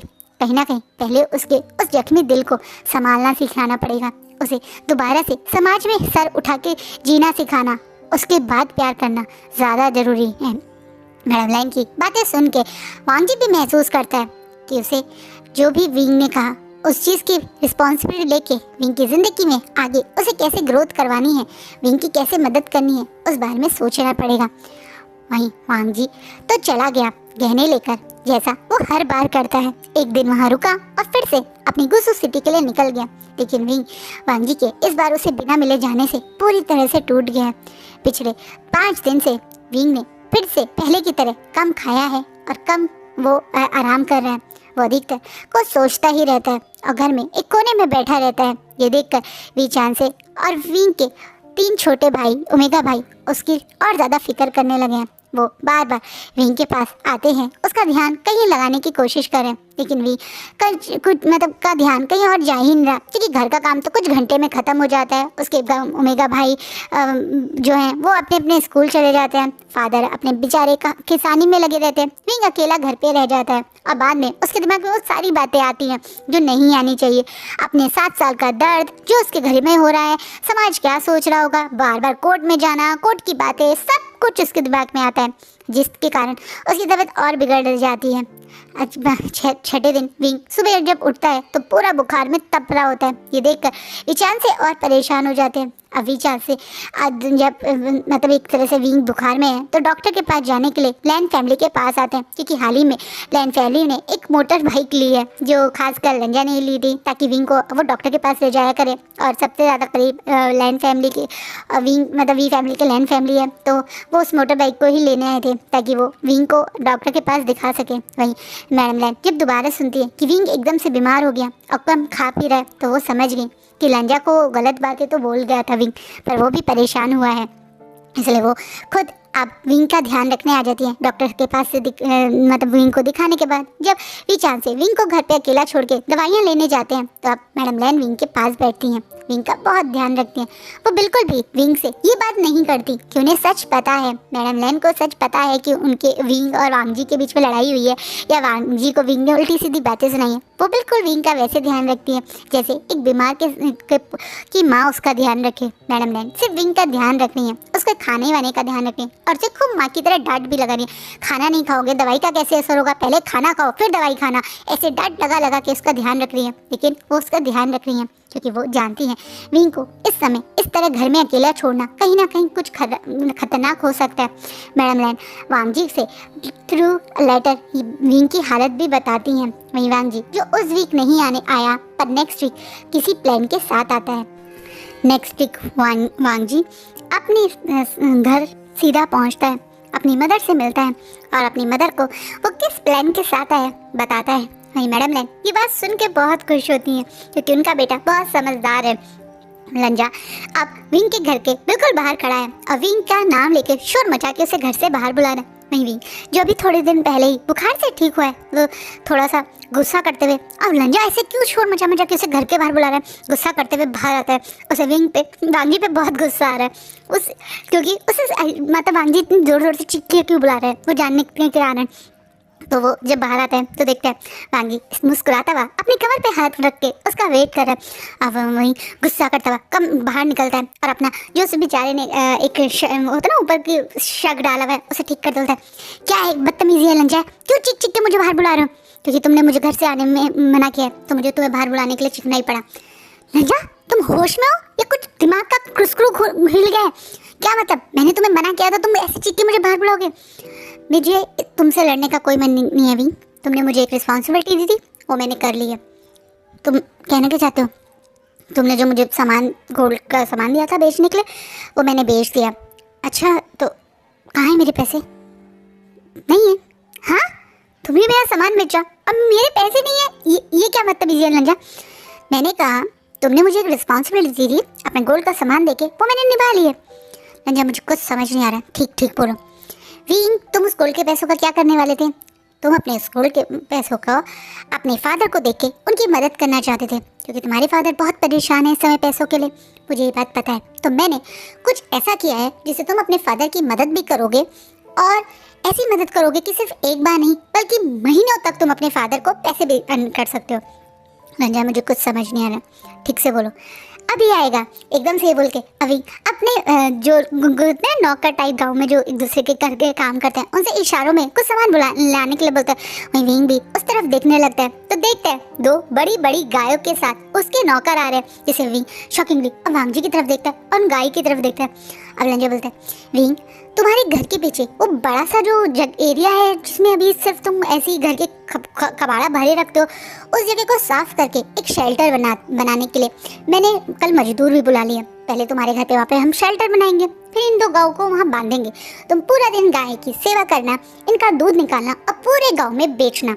हमारे गांव में तुम्हें पता है दूध के लिए लोग कितना परेशान होते हैं, दूध में इतना पानी मिला के बेच रहे हैं कि बेचारा दूध कम और पानी ज़्यादा है। 5 किलो गाय दूध देती है और हमारे गाँव का दूध या 10 किलो दूध बेच देता है। 5 किलो पानी तो मिलाता है तो तुम उस 5 किलो पानी की जगह अपना 5 किलो दूध बेचो, जिससे तुम्हें हर महीने इनकम आएगी और उससे तुम्हारा टाइम भी पास होगा और तुम्हारे को ऐसा भी फील नहीं होगा कि तुम घर में पड़े पड़े बोर हो रहे हो। कहीं ना कहीं वांग जी बड़े प्यार से विंग को समझाता है, जैसे विंग बड़ी बड़ी आंखों से लंजा की तरफ देखता है, क्योंकि आज लंजा बिल्कुल पुराने वाले मूड में है, जैसे दोस्त दोस्त से बात करता है। शॉकिंगली सब देख रहा था जब पीछे से एक और आवाज आती है, मैडम लैन की। अरे बेवकूफ, सिर्फ इन गाय क्यों लाया? इनके बच्चे कहाँ है? बिना बच्चों के थोड़ी दूध होता है, कहती हुई लंजा के सर पे एक छोटी सी हाथ मारती है और बोलती है। इस बात पे वांग जी बोलता है, वो बच्चे पीछे बंधे हुए हैं माँ, मैं बच्चे भी लाया हूँ। विंग अब शॉकिंगली वांग जी को देख रहा है और ये समझने की कोशिश कर रहा है। मैडम ने बड़े प्यार से विंग के पास आती है और बोलती है, विंग क्या हुआ, तुम इतना शॉक क्यों? अच्छा ही तो है तुम। अरे गोल्ड एक बार बिक के बस तुम्हें जो थोड़ा बहुत पैसा मिलता वो एक बार में खत्म हो जाता, पर इस पैसे से तुम्हें पैसे हर महीने मिलेंगे। एक तरीके से फायदा ही तो हो रहा है तुम्हारा, और ये एक तुम्हारा छोटा सा बिजनेस है। इस बात पे अब वांग जी की मतलब जो मीनिंग है विंग को समझ आ जाता है। विंग को अपना, क्योंकि वो बेचारा ना पढ़ा लिखा है कि वो जॉब कर सके, और इस छोटे से गांव में कोई ऐसा भी नहीं तुम कोई शॉप खोल के बैठ जाओ, नहीं कर सकते ना, क्योंकि कितने ग्राहक होंगे, 2 या 3 ग्राहक। लेकिन दूध तो हर दिन यूज़ होता है, हर घर में यूज़ होता है, और ऐसा भी नहीं है कि दूध के लिए उसे कहीं और जाने की ज़रूरत है। गाँव के घरों में आपस में बेच के काम चल जाता है, क्योंकि यहाँ इस गाँव में हर किसी के घर में गाय और भैंस नहीं है। बहुत कम ऐसे गाय मतलब घर है जहाँ पे गाय हैं, जिनके बारे में अभी लंजा ने एग्जांपल दिया कि 5 किलो दूध है तो 5 किलो पानी है। तो कहीं ना कहीं विंग को ये इस बात अच्छी लगती है, और विंग स्माइल करता हुआ एकदम से वांग जी के जोर से कंधे पे हाथ मारता है और बोलता है, तो तुमने मेरे सारे पैसों की गाय खरीद ली, और बाकी पैसे? अरे उसका भी मैंने कुछ सोचा हुआ है, उसके लिए थोड़ा टाइम लगेगा। इतनी जोर से क्यों मार रहे हो? तुम्हारे हाथ में इतना दम कब से आया? वांग जी थोड़ा चिढ़ाते हुए बोलता है। वहीं विंग हंसते हुए इग्नोर करता है और इन गाँव को लेकर अपने घर के अंदर आ जाता है। वहीं विचान से भी एक वांग जी के इस आइडिया से काफी इम्प्रेस होते हैं। सब लोग, घर के सब लोग मिलकर पहले वो पुराना एरिया जहाँ घर के पीछे इन्होंने सिर्फ खंडर बना के उसमें सिर्फ पुराने लकड़ियाँ और मतलब घर का खराब सामान फेंका हुआ था, उस जगह को खाली किया जाता है, पूरा क्लीन किया जाता है। वहाँ पे एक छोटा सा शेल्टर बनाया जाता है जहाँ पे इन गाय को रखने की तैयारी होती है। इतना ही नहीं, बचे हुए पैसों से वांग जी ने विंग के लिए मुर्गियाँ भी खरीदी थी, जो दूसरी तरफ कोने में रखी जाती है। उन मुर्गियों के अंडे भी बेचने का काम है। वहीं शुरुआत के कुछ टाइम में विंग को एडजस्टमेंट करने में तो टाइम लगा, लेकिन अब विंग पूरी तरह से अपना पूरा रूटीन बना चुका है। वो सुबह जल्दी उठ के सबसे पहले अपने घर की पूरी सफाई करता है, जहाँ उसकी गाय भैंस बंधी होती है उस जगह भी सफाई करता है, अपनी गाय को अपनी मुर्गियों को खाना देता है, फिर पूरा दिन उनका भी ध्यान रखता है, घर का भी ध्यान रखता है। और जब दूध होता है तो उसे खुद अपने छोटे भाइयों के साथ, यानी जो उसके ओमेगा भाई हैं, उनके साथ पूरे गांव में घर घर जाकर बेचता है। यहाँ इतना ही नहीं, उसने अपने अंडों का भी कुछ टाइम में बेचना शुरू कर दिया। गांव के लोगों ने अब हर मतलब हर दिन हर महीने के लिए विंग के घर में अपना दूध बांध दिया है, यानी उसे अब हर जगह जाने की जरूरत नहीं है। वो खुद विंग के घर आते हैं अपनी डोलचिया लेकर, और वहाँ से विंग घर से दूध लेकर चले जाते हैं। इतना ही नहीं, अंडों के लिए भी घर के एक कोने के डोर के पास में एक छोटी सी एक विंडो खोल दी गई है। घर के अंदर आने की भी जरूरत नहीं, उसी विंडो से अंडे लेकर चले जाते हैं। एक तरीके से विंग का एक छोटा सा बिजनेस स्टार्ट हो गया। 6 महीने में ही विंग के गोल्ड से ज्यादा पैसे दे चुके हैं ये गाय और भैंस, क्योंकि विंग का दूध में बिल्कुल भी पानी मिलावा नहीं होता। इसलिए वो ग्राहक जो पहले किसी और से भी दूध लेते थे अब विंग के पास ही बंद गए हैं। विंग की 2 गाय की जगह अब 5 गाय भी हो गई हैं। 1 साल में विंग की लाइफ पूरी तरह से बदल गई है। विंग जिसे लगा था कि वो कैसे अपने माँ बाप की मदद करेगा, अब वो अपने पूरे केस का खर्चा खुद उठाता है। अपने दूध और अपने अंडों के बिजनेस से वो हर काम खुद करता है। यहाँ तक कि अब वो अपने बाबा के लिए एक छोटी सी मोटर बाइक भी लेने की सोच रहे हैं, जिससे वो और बाबा अब गांव से जो बेचारे सफ़र करने के लिए लोगों से गाय मतलब होता है लोगों के घरों में जाके चीज़ें मांगते थे, अब वो खुद करेगा। ये एक छोटी सी पहली चीज़ है जो विंग ने अपने फादर के लिए लिया अपनी कमाई से। कहीं ना कहीं विंग के अंदर वो कॉन्फिडेंस जो पूरी तरह से मैडम यू की बातों ने तोड़ दिया था, लोगों ने तोड़ दिया था, वो दोबारा से वापस आया। इस 1 साल में लंजा हर बार गाँव जरूर आता है, लेकिन पहले की तरह विंग को कंसोल नहीं करता, बल्कि दोस्तों की तरह उससे लड़ता झगड़ता उसे परेशान करता है। कभी आके इसमें मेरे भी पैसे इन्वेस्ट हुए हैं, ये 2 मुर्गी मेरी है तो इनका के जितने अंडे बेचे हैं तुमने उसके पैसे निकालो, ऐसे करके विंग को छेड़ता भी है। जिसे विंग, अच्छा मुर्गी सिर्फ तुमने खरीदी होगी, ध्यान मैं रखता हूँ, दाना मैं खिलाता हूँ, अंडे बेचता मैं हूँ, मेहनत मेरी, तो किस बात के पैसे, करके वो खूब लड़ाई भी करता है। ये दोनों बचपन की तरह लड़ते हैं। अब प्यार भरे वो उम्मीद नहीं बल्कि एक दूसरे का साथ और दोस्ती की उम्मीद के साथ जी रहे हैं। कहीं ना कहीं मैडम लैन और वी चांद से और मतलब चिंगेजुन ये देखकर खुश है। फाइनली विंग की 5 साल की लड़ाई के बाद, 5 साल तक लगातार केस लड़ने के बाद आज वो बड़ा दिन आ ही जाता है जब विंग उस 7 साल की दर्दनाक शादी से आज़ाद होता है। ये बात है ना, लॉ और पैसे के दम पे 7 साल की शादी किससे आज़ाद होने के लिए विंग को 10 साल लगे। जांग्स फैमिली को जिद हो गई थी कि वो विंग को अपने पकड़ से बाहर नहीं जाने देंगे। कारण बिल्कुल साफ था, जिस तरह से जांगचन और मैडम यू का असली चेहरा न्यूज़पेपर्स में आया था। कोई भी परिवार अपने ओमेगा को, चाहे वो गरीब हो, कभी भी जांगचन से तो शादी नहीं होने देगा। और यही कारण था कि लास्ट तक जांग्स फैमिली विंग को हर हालत में जांगचन से अलग नहीं होने देना चाह रही थी। विंग बहुत मजबूत फैमिली से रिलेटेड नहीं था। हाँ, उनके पास बहुत सारे सबूत थे, लेकिन कहते हैं ना, लॉ तो पैसे से चलता है। वहीं जांग फैमिली ने जिद ठान ली थी, वो सब कुछ करेंगे, लेकिन विंग की जांगचन से डिवोर्स नहीं लेने देंगे। एक केस खत्म होता था तो झूठा केस वो डाल दिया करते थे। कभी विंग ने उनके घर से चोरी करी, कभी विंग के किसी और के साथ अफेयर थे। ऐसी केस विंग के कैरेक्टर तक पे भी सवाल उठाए थे। कहीं ना कहीं विंग तो बिना होप के बस केस लड़ रहा था, इसी उम्मीद से कभी तो उसे आज़ादी मिलेगी। पर लॉ के पास जब पैसा भर दिया जाए, जज यहाँ तक कि एक तरीके से पूरे के पूरे कोर्ट में जो छोटे से लेकर बड़ा इंसान तक जांग फैमिली ने इतना पैसा भर दिया था कि विंग को होप ही ख़त्म हो गई थी कि कभी भी वो जांगचन के नाम से आज़ाद हो पाएगा। पर एक चीज़ शायद जांग फैमिली भूल गई थी कि भगवान जो चाहता है होता वही है। करीबन 7 साल की शादी में फंसने के बाद और 10 साल तक डिवोर्स के केस को लड़ने के बाद विंग को जो आज़ादी कोर्ट से नहीं मिली, वो भगवान के द्वार से मिल गई, क्योंकि जांगचन 47 की एज में को अलविदा कर गया। जांगचन की डेथ हो गई। इस डेथ का कारण उसका बहुत ज़्यादा शराब और ड्रग्स का यूज़ करना था। उसकी बॉडी इतनी वीक थी कि ज़्यादा दिन तक वो सर्वाइव ही नहीं कर पाया।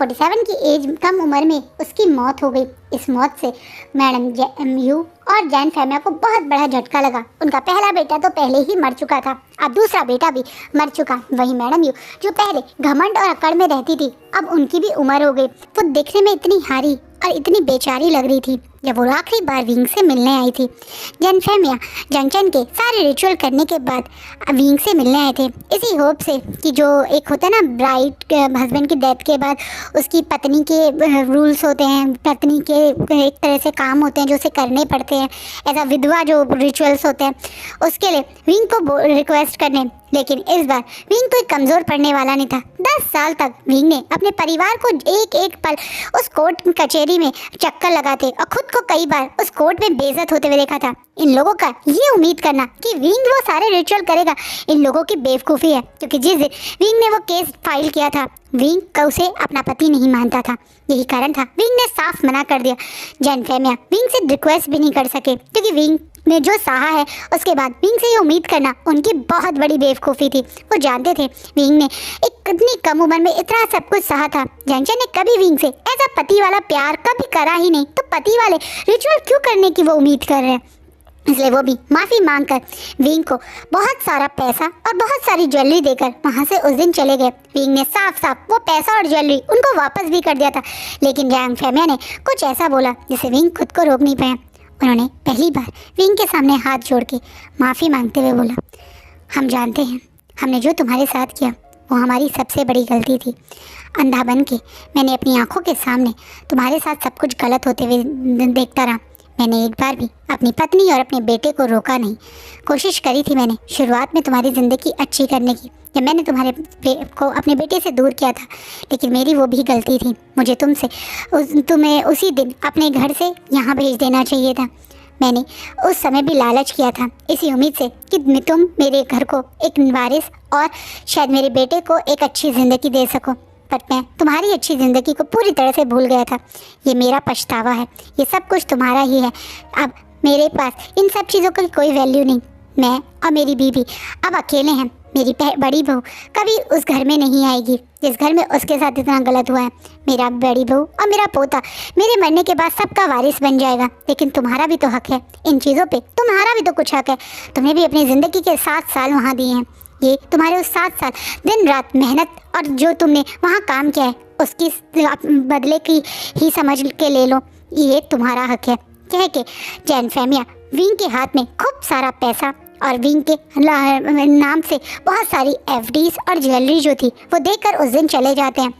विंग उन्हें रखना तो नहीं चाहता था, लेकिन जैन फेमिया की बातों की वजह से उसने रख ली, क्योंकि ये बात सच है। 7 साल विंग ने वहाँ दिए हैं, कुछ हक तो विंग का भी उस पर था। हाँ, विंग कभी इस घर में कोई हक नहीं मांगता और वो उसे बिल्कुल भी जांगचन को अपना हस्बैंड मानता ही नहीं, तो वो उस हक से एज मतलब जांगचन के वाइफ के हक से अगर ये सामान देते तो वो बिल्कुल नहीं लेता। लेकिन उन्होंने ये बोल के दिया कि विंग का हक, वो 7 साल का हक जो विंग ने वहाँ बिताया है, ये उसका कॉम्पनसेशन है। वहीं विंग अच्छे से जानता है उसका परिवार कितना टूट चुका है। इन 10 साल में विंग के बाकी ओमेगा भाई बहनों की भी शादी हो गई, पर वो लोग अच्छे शरीफ लोग थे जो विंग के डिवोर्स के केस के बावजूद भी इन चीज़ों को माइंड ना करके उसके ओमेगा भाई बहनों से शादी कर ली। लेकिन अब इस घर में सिर्फ विंग और विंग के पापा रह गए। कब तक वो इस गांव में और यहाँ रहेंगे? दिन पे दिन विंग के फादर की तबीयत भी गिर रही है। विंग उनके लिए शहर में जाना चाहता था, क्योंकि गांव से बार बार हॉस्पिटल जाना और आना बहुत मुश्किल होता है। कहीं ना कहीं 10 साल तक कोर्ट में बार बार जाना, खूब लगातार पैसे लगाना विंग के फादर को अंदर से तोड़ता था। उनके बेटे का जांगचन के साथ अभी भी नाम बंधा होना उन्हें अंदर से खसोटता था।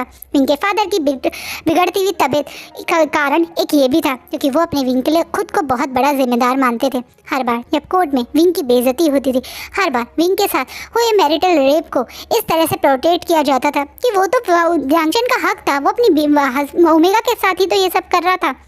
वो बात सुन के विंग के फादर के दिल पे कैसी गुजरती थी, ये बात कोई शब्दों में नहीं बता सकता। विंग अपने फादर के लिए ही ये पैसे रोकता है और सबसे पहले उनके जाते ही अपने फादर का हाथ पकड़ के उनके पास बैठता है और बोलता है, मैं जानता हूँ फादर, इस गांव से और इस घर से हमारी बहुत यादें जुड़ी हैं, पर मुझे लगता है अब हमें यहाँ से जाना चाहिए। आपको बार बार मैं यहाँ से कैसे शहर लेके जाऊँ, मुझे यही टेंशन रहती है। और आप और मैं अब इस गाँव में पहले वाली तरह नहीं रह सकते। गांव के बहुत लोग अब बदल चुके हैं, बहुत सारे बूढ़ों की डेथ हो गई है, जिनमें से एक विंग की दादी भी थी। विंग की दादी की डेथ के बाद तो ये दोनों बिल्कुल ही अकेले हो गए थे, और ऊपर से विंग की दादी की डेथ भी सिर्फ मेडिकल एक होता है इग्नोरेंस की वजह से हुई। समय पर वो हॉस्पिटल उन्हें नहीं पहुंचा पाए, और वो बात विंग के दिल में घर करी हुई थी। विंग इस गांव से बहुत प्यार करता है, गांव के लोगों से बहुत प्यार करता है, पर कई बार गांव को छोड़ने की मजबूरी आ जाती है। जैसे यहाँ हॉस्पिटल ना होना, आसपास में हॉस्पिटल ना होना एक बहुत बड़ी प्रॉब्लम है, जो विंग जानता है कि वो लोग इस चीज़ को नहीं कर सकते ना, खुद के पैसे से इतना बड़ा हॉस्पिटल थोड़ी गांव में बना सकते हैं, वो तो उन्हें ही जाना पड़ेगा हॉस्पिटल के पास। इसलिए विंग अपने फादर के साथ गांव छोड़ के शहर में शिफ्ट होने की सोच रहे हैं। दूसरा कारण ये भी है कि अब विंग यहाँ पे ज़्यादा मतलब एक ना दूध से वो इतना बड़ा बिजनेस नहीं कर सकता, लेकिन इस कुछ टाइम में, इस 10 साल में विंग ने काफ़ी कुछ सहा है। पास में एक बहुत बड़ी एक होता ना मिल्क की कंपनी आई है, जहाँ पे किस तरीके से मिल्क की नॉलेज होने के बाद आप वहाँ पे ट्रेनिंग ले सकते हो।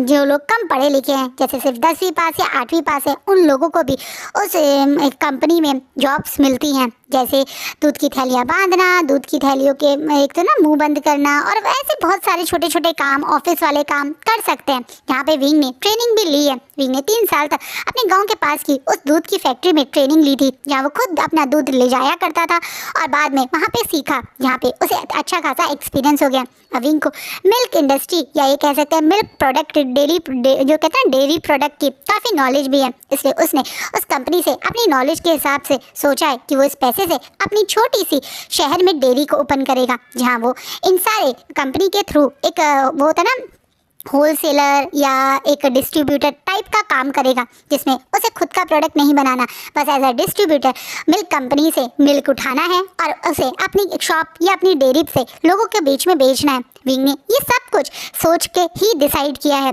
कि वो यहाँ से शहर जाएगा। कहीं ना कहीं विंग को इस गाँव से बहुत प्यार है।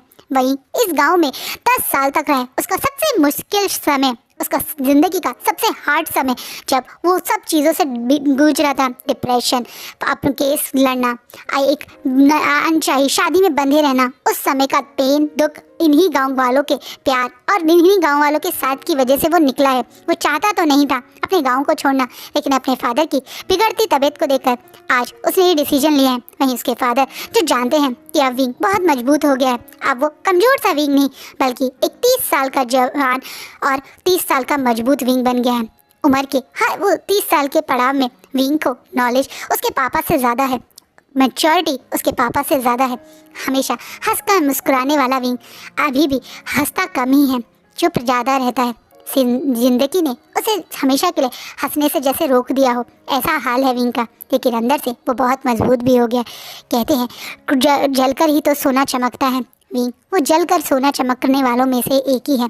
अब उसके अंदर बहुत हिम्मत है, इसलिए वो आज सारे गांव वालों को अपने घर में एक बड़ी सी पार्टी करके बुलाता है। ये उसकी फेयरवेल पार्टी है। अभी गांव वालों को नहीं पता, गांव वाले तो यही सोच रहे हैं विंग क्योंकि अब वो हमेशा के लिए जंक्शन के नाम से आज़ाद हो गया, इसलिए ये पार्टी कर रहा है। हाँ, लोगों को जंक्शन के मरने का इतना सा भी दुख नहीं है। इन लोगों को मन में कहीं भी जंक्शन और उसके परिवार के लिए एक कहते हैं ना भावुकता बिल्कुल नहीं है। क्यों हो 10 साल तक इन गरीब और कमज़ोर लोगों को उन्होंने अपने पैसे के दम पे अपने नीचे झुकाने की कोशिश करी है, बेइज्जत किया है, दुख दिया है। क्यों करें ऐसे अमीरों से लगाव? जिन अमीरों को इन जैसे लोगों के दर्द का कभी एहसास ही नहीं हुआ, तो इसी कारण ये सब लोग बहुत खुश है, हंस रहे हैं, मुस्कुरा रहे हैं। औरतें मिलकर मजाक बना रही है। वहीं ओमेगा एक दूसरे से हंसी मजाक करके अब बात कर रहे हैं, कुछ खाना बनाने में हेल्प कर रहे हैं तो कुछ खाना सर्व करने में। वहीं अल्फा आपस में मजाक कर रहे हैं। बहुत अच्छा माहौल था जब सब लोग आपस में बैठ के हंसी मजाक कर रहे हैं। अविंग के फादर अविंग एक दूसरे की तरफ देख रहे हैं, उनकी आंखों में बहुत इमोशंस है। कैसे कैसे इन सबको छोड़ के वो जा पाएंगे, मन में सोच रहे हैं। लेकिन विंग हिम्मत करके सबके बीच में आके खड़ा होता है, अब बोलता है बहुत बहुत धन्यवाद आप सबका। मैं दिल से जितना धन्यवाद करूं उतना कम है। मेरे सबसे मुश्किल समय में आप लोगों के प्यार और सपोर्ट के कारण ही मैं आज यहाँ खड़ा हूँ, अपने पैरों पे हिम्मत करके अपनी नई ज़िंदगी के बारे में सोच रहा हूँ। इस बात पे गांव के कुछ लोग बहुत इमोशनल हो जाते हैं क्योंकि उन्हें भी विंग का दर्द महसूस होता है। कहा ना, यहाँ सबके बच्चे एक दूसरे को अपने बच्चे जैसे ही लगते हैं। कुछ ओमेगा मदर जो खड़े होकर विंग को प्यार से माथे चूम रही हैं, तो कुछ हिम्मत देकर उसकी तारीफ कर रही हैं कि वो कितना हिम्मत वाला है, जो इस परिस्थिति में भी दम के खड़ा रहा, लड़ा, अपनी ज़िंदगी के लिए लड़ा। वहीं आप प्यार से विंग सबको देखते हुए बोलता है मैं अपनी नई ज़िंदगी की एक नई शुरुआत के लिए सोच रहा हूँ। मैं जानता हूँ ये शुरुआत बहुत मुश्किल रहेगी, देख क्योंकि ये शुरुआत मुझे अब बिल्कुल अकेले करनी है। मैं गांव से दूर शहर में जाने की सोच रहा हूँ। कहीं ना कहीं गांव के कुछ लोग बहुत इमोशनल हो जाते हैं और कुछ तो हक से विंग से लड़ने लगते हैं कि क्यों सोच रहा है वो ये ऐसा। विंग अपनी बात बताते हुए बोलता है कि वो बाबा के लिए ऐसा सोच रहा है। गाँव से शहर जाना आना बहुत मुश्किल होता है। उसे कुछ सवारी चलानी नहीं आती, गांव में किसी के पास कार भी नहीं है, एक दो कार भी हैं, तो वो विंग डर के मारे चलाता नहीं क्योंकि भाई कि कार एक बड़ी चीज़ होती है, कोई आपको ऐसे थोड़ी चलाने के लिए दे देगा। कोई नुकसान हो गया तो फिर खर्चा भी होता है उसका अगर नुकसान हो जाए। और दूसरा विंग अब बार बार किसी और मतलब एक होता है ना सिर्फ दूध की कमाई से नहीं सर्वाइव कर सकता, इसलिए वो एक नया बिजनेस स्टार्ट करने की सोच रहा है। वो सबको बताता है उसके पास इस समय बिजनेस के लिए अच्छा पैसा भी है, अमाउंट भी है, वो इस पैसे से आराम से अपना बिजनेस सेटअप कर सकता है, शुरुआत कर सकता है। जितना पैसा यंग फैमिली ने दिया है उसमें तो विंग एक बड़ी से वेयर हाउस या कहते हैं ना शॉप और घर भी ले सकता है। इसलिए विंग एक नई शुरुआत शहर में ही करने की सोच रहा है। गाँव में इतना पैसा लगा के कोई फ़ायदा नहीं होगा, लेकिन शहर में उस पैसे से मंथली इनकम आ सकती है। मान लो विंग ने 2 घर बनाए जिनमें से एक घर किराए पे दे दिया, एक शॉप अपनी चलाता रहा और किराए का भी पैसा आता रहा। इस तरह से विंग पूरा का पूरा अपने बारे में जब बताता है तो लोगों को उसकी बात समझ में आती है, क्योंकि कहीं ना कहीं विंग की ज़िंदगी में आगे क्या होगा विंग ने नहीं सोचा है। विंग किसी अल्फा के साथ के बारे में सोच ही नहीं रहा है। उसे यही लग रहा है उसे पूरी ज़िंदगी अकेले बिताने, एक ओमेगा को पूरी ज़िंदगी अकेले बिताने के लिए अपने बुढ़ापे के लिए पैसा कैसे आएगा, कैसे सरवाइव करेगा, ये बातें दिमाग में ज़रूर आई होंगी। यही बात गांव के सारे अल्फा और ओमेगा समझ रहे हैं। वहीं एक पर्सन है जिसकी आंखों में अचानक से आंसू आ जाते हैं। विंग बिना बताए बिना किसी को डिस्कस करे अचानक से गाँव छोड़ के शहर जाने की बात कर रहा है। ये बात उनके लिए भी बहुत बड़ा शौक थी। वो जानते हैं जितना इंतज़ार इस शादी के टूटने का विंग को था, या ये कह दो इस डिवोर्स का, उतना ही इंतज़ार उनके बेटे को भी था, यानी लंजा को। लंजा कितने साल से इसी इंतज़ार में तो था कि विंग का जैसे ही डिवोर्स हो वो फिर से अपनी मदर और फादर के साथ विंग से शादी के बारे में बात करे। इस बीच में उसने विंग से खुद कभी बात नहीं करी, क्योंकि वो विंग की दोस्ती नहीं गंवाना चाहता। और विंग ने उसे साफ कह दिया था कि मुझसे अगर प्यार की उम्मीद से मेरे घर आओगे तो कभी मत आना। इसलिए वो बेचारा अपनी फीलिंग्स दिल में रखे रख रहा था। पर इसका मतलब ये नहीं कि वो विंग से के साथ अपना फ्यूचर नहीं देखता। उसने एक दिन एक मिनट विंग के साथ बिताने के सपने सजाए हुए हैं, और वो इन सपनों को टूटते हुए देखकर कितना दुखी होगा ये सोचकर उसकी मदर का दिल अभी से बैठा जा रहा है। वो पार्टी वार्टी छोड़ के तुरंत आप पोस्ट ऑफिस की तरफ चल पड़ती हैं, क्योंकि कुछ समय में पोस्ट ऑफिस बंद हो जाएगा। पोस्ट ऑफिस बंद होने से पहले वो पोस्ट ऑफिस से एक फ़ोन करना चाहती हैं। हाँ, अब गांव में पोस्ट ऑफिस में फ़ोन है, जब कभी इमरजेंसी हो तो लोग उससे इस्तेमाल भी कर लेते हैं, जो पोस्ट मास्टर अलाउ कर देता है। उसी से वो सबसे पहले अपने बेटे के ऑफिस यानी लान शिचैन के ऑफिस में फ़ोन मिला देती हैं। वहीं शिचैन तुरंत अपनी मदर के फ़ोन को सुनते ही काफ़ी शॉक हो जाते हैं और अपनी मदर से रिक्वेस्ट करते हैं किसी भी तरह बस कुछ दिन के लिए विंग को गांव में रोक ले, क्योंकि वो और लंजा जल्द ही गांव में आएंगे और वो विंग से बात भी करेंगे। वहीं मैडम लैन इस बात पे अग्री हो जाती है। मैडम लैन तो खुश होकर घर आके ये बात चिंगो जुन को बताती है, लेकिन चिंगे जुन नाराज़ हो जाते हैं। चिंगे जुन को मैडम लैन का अभी भी विंग और लांग वांग जी का साथ रखने वाली बात से गुस्सा है। हाँ, वो विंग को रिस्पेक्ट करते हैं। हाँ, वो विंग को एज अ गाँव का ओमेगा प्यार भी करते हैं, लेकिन अब अपने बेटे के लिए वो बिल्कुल भी विंग को नहीं चाहते हैं। कारण है उनके बड़े बेटे का साफ साफ शादी ना करने की डिक्लेरेशन कर देना। लान शिचैन ने साफ बोल दिया वो कभी शादी नहीं करेंगे। वो अपनी ड्यूटी के लिए ही अपनी पूरी ज़िंदगी लगा देंगे, अपने देश के लिए ही वो सोचेंगे। उनकी जॉब बहुत खतरनाक है, आए दिन उन्हें बड़े बड़े माफियाज और उनसे टकराना पड़ता है। वो पहले से ही अपने पेरेंट्स के लिए ही चिंता रहते हैं। वो तो शुक्र है उनके पेरेंट्स गाँव में रहते हैं, तो लोगों को कम पता है कि वो मतलब खतरा थोड़ा कम है, लेकिन इसका मतलब ये नहीं है कि वो एक नई मुसीबत अपने साथ बांध ले। अगर उनका परिवार होगा तो सबसे ज़्यादा खतरा उनके ऊपर रहेगा, जो लोग उनके दुश्मन हैं, क्योंकि वो एक ईमानदार पुलिस वाले या एक ईमानदार IAS ऑफिसर है, तो उनके सारी दुश्मनी उनके परिवार पे निकाल दी जाएगी। इसी कारण उन्होंने साफ साफ कह दिया कि वो शादी नहीं करेंगे। ये बातें चिंगे जुन को शिचैन ने कई बार क्लियरली बोली है। शिचैन की अपनी शादी से बिल्कुल मना करने की बात से चिंगे जुन अपने बड़े बेटे से तो शादी की और उनके जनरेशन आगे बढ़ाने की होप गवा चुके हैं, लेकिन अपने छोटे बेटे यानी अपने अल्फा लांग वांगजी से वो बहुत उम्मीद रखते हैं। वो चाहते हैं वांगजी की शादी एक अच्छे ओमेगा से हो, वांगजी और उस ओमेगा की एक अच्छी मैरिड लाइफ हो, उनके घर में भी पोते पोतियाँ हों, उनकी जनरेशन भी आगे बढ़े। इसलिए वो बिल्कुल भी विंग के लिए अब वांगजी के बारे में नहीं सोचते। कारण बहुत सारे हैं, सबसे बड़ा कारण तो यही है कि विंग के पहले से ही कम उम्र में बहुत सारे अबॉर्शन हुए, जिसके कारण शायद प्रेगनेंसी में कॉम्प्लिकेशन ज़रूर आएगी। और अब विंग कोई जवान नहीं बल्कि 30 साल का यहाँ तक का एक ओमेगा है पहले से, तो उसकी कॉम्प्लिकेशन वाली प्रेगनेंसी और उसकी उम्र दोनों देखकर चिंगे जुन बिल्कुल भी इस मैडम लैन के इस फैसले से खुश नहीं होते, बल्कि वो गुस्से में मैडम लैन को डांट भी लगा देते हैं कि वो क्यों विंग और वांगजी की शादी के बारे में सोच रही है। मैडम लैन कई बार समझाती है, लेकिन चिंगे जुन भी उनसे साफ कह देते हैं माना वो विंग को साथ देते थे, माना पूरे गांव की तरह वो भी चाहते थे विंग की शादी उस जैक्सन से टूट जाए, पर इसका मतलब ये नहीं है कि वो अपने होनार यंग व अल्फा की शादी उस विंग से करवा देंगे। अब वांगजी प्रिंसिपल वाली कैटेगरी में आ गया। वांगजी बहुत ज़्यादा नॉलेजेबल बंदा है, बहुत कम उम्र में ही उसने एग्ज़ाम क्रैक कर दिए थे, और अब तो वांगजी की एक तरह से सिंसेरिटी को देखकर उसे जल्दी प्रिंसिपल का भी एक पोजीशन मिलने वाली है। इसलिए चिंगे जुन बिल्कुल नहीं चाहते कि उनके प्रिंसिपल सरकारी स्कूल के प्रिंसिपल वाले बेटे की शादी एक डिवोर्सी एक ऐसे ओमेगा जिसके पहले इतने अबॉर्शन हो गए उससे करवा दी जाए। कहीं ना कहीं विंग का हर सच पता है गांव के लोगों को, और उसका वो डार्क सच जानने के बाद तो वो कभी भी नहीं चाहेंगे कि विंग की शादी उनके बेटे से हो जाए। कहीं ना कहीं यही तो हमारे समाज की प्रॉब्लम है। साथ सब देते हैं, लेकिन समझने की हिम्मत हर किसी में नहीं होती जितनी हिम्मत वांगजी के अंदर है विंग को पहले की तरह ही प्यार करने की, विंग को पहले की तरह ही प्योर मान के सीने से लगाने की। वो प्योरिटी हर किसी की आंखों में विंग के लिए नहीं है। जो बात मैडम यू ने कई साल पहले विंग को कही थी कि उसे हमेशा लोग छोड़ा हुआ ओमेगा यूज्ड ओमेगा ही देखा करेंगे, वो बात गलत नहीं है। आज चिंगे जुन की आंखों में भी विंग की वही इमेज है। और कहीं ना कहीं मैडम लैन को अपने हस्बैंड की आंखों की ये इमेज जो विंग के लिए है उसे देखकर बहुत दुख होता है। उन्हें लगा था कि अब विंग और वांगजी एक हो जाएंगे, लेकिन उनके हस्बैंड की जिद को देखकर अब वो भी डरे हुए हैं। कितने और इम्तिहान आएंगे इन दोनों की ज़िंदगी में, कब हो पाएंगे ये दोनों एक। मैडम लैन बस यही सोच रही हैं।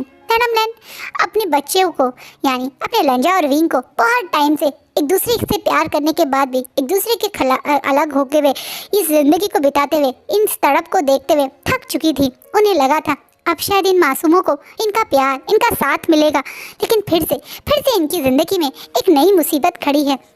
फिर से इनके प्यार को लिए एक नया इम्तिहान लेने के लिए एक किस्मत खड़ी हुई है।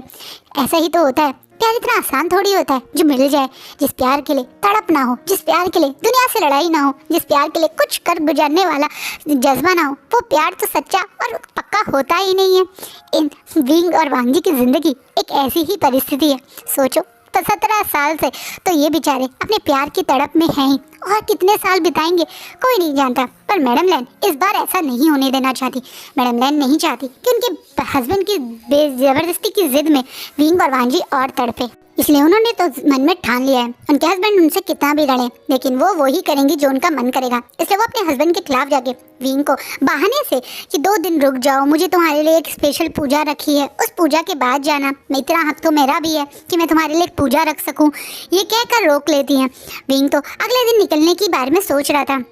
मतलब जो वी चांस है उनके एक रिश्तेदार हैं जो थोड़ी दूर पे एक शहर में रहते हैं और वो वहाँ पे उनकी मदद कर सकते हैं। इसलिए वो ये लोग अगले दिन ही निकलने वाले थे, लेकिन मैडम लैन के कहने पे विंग 2 दिन के लिए रुक जाता है, इसी होप से कि चलो मैडम लैन की वो ये बात तो मान ही सकता है, अगली बार वो कब गाँव आएगा, वहाँ पे जा रहे हैं, एक नई ज़िंदगी की शुरुआत कर रहे हैं। शुरुआत में कितने सारे काम होते हैं, लाइसेंस लेना, प्लॉट खरीदना, कंस्ट्रक्शन का काम, सब चीज़ें करना, डिस्ट्रीब्यूटर वाला लाइसेंस लेना, मतलब पूरा इंसान अगर सोच समझ के नए बिजनेस के लिए जा रहा है तो उसे कितना ज़्यादा टाइम लगेगा कुछ पता नहीं होता है। और यही सोच के विंग रुक जाता है। एक बार मैडम लैन की बात मान ले, उसे नहीं पता था मैडम लैन उसकी पूरी ज़िंदगी बदलने का एक फ़ैसला लेके उसे रोक रही है।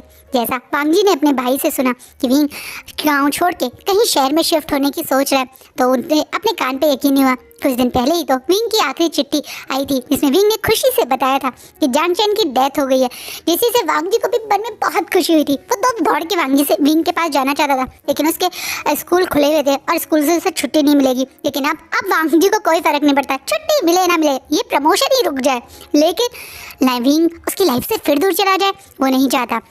इसलिए वो बिना मौका गवाए अपने भाई के साथ अगले दिन ही सुबह अपने शहर गांव के लिए निकल जाता है। नहीं, विंग को मैडम लैन ने रात में ये बोल के रोक दिया था कि बस 2 दिन की बात है, जिससे विंग मान गया था। लेकिन चिंगी जुन काफ़ी गुस्सा हो गए। उन्हें जब पता चला उनके मना करने के बाद भी मैडम लैन विंग से बात करने गई हैं, तो वो भी अगले दिन सुबह ही विंग के घर पहुंच गए वी चांसे से और विंग से बात करने।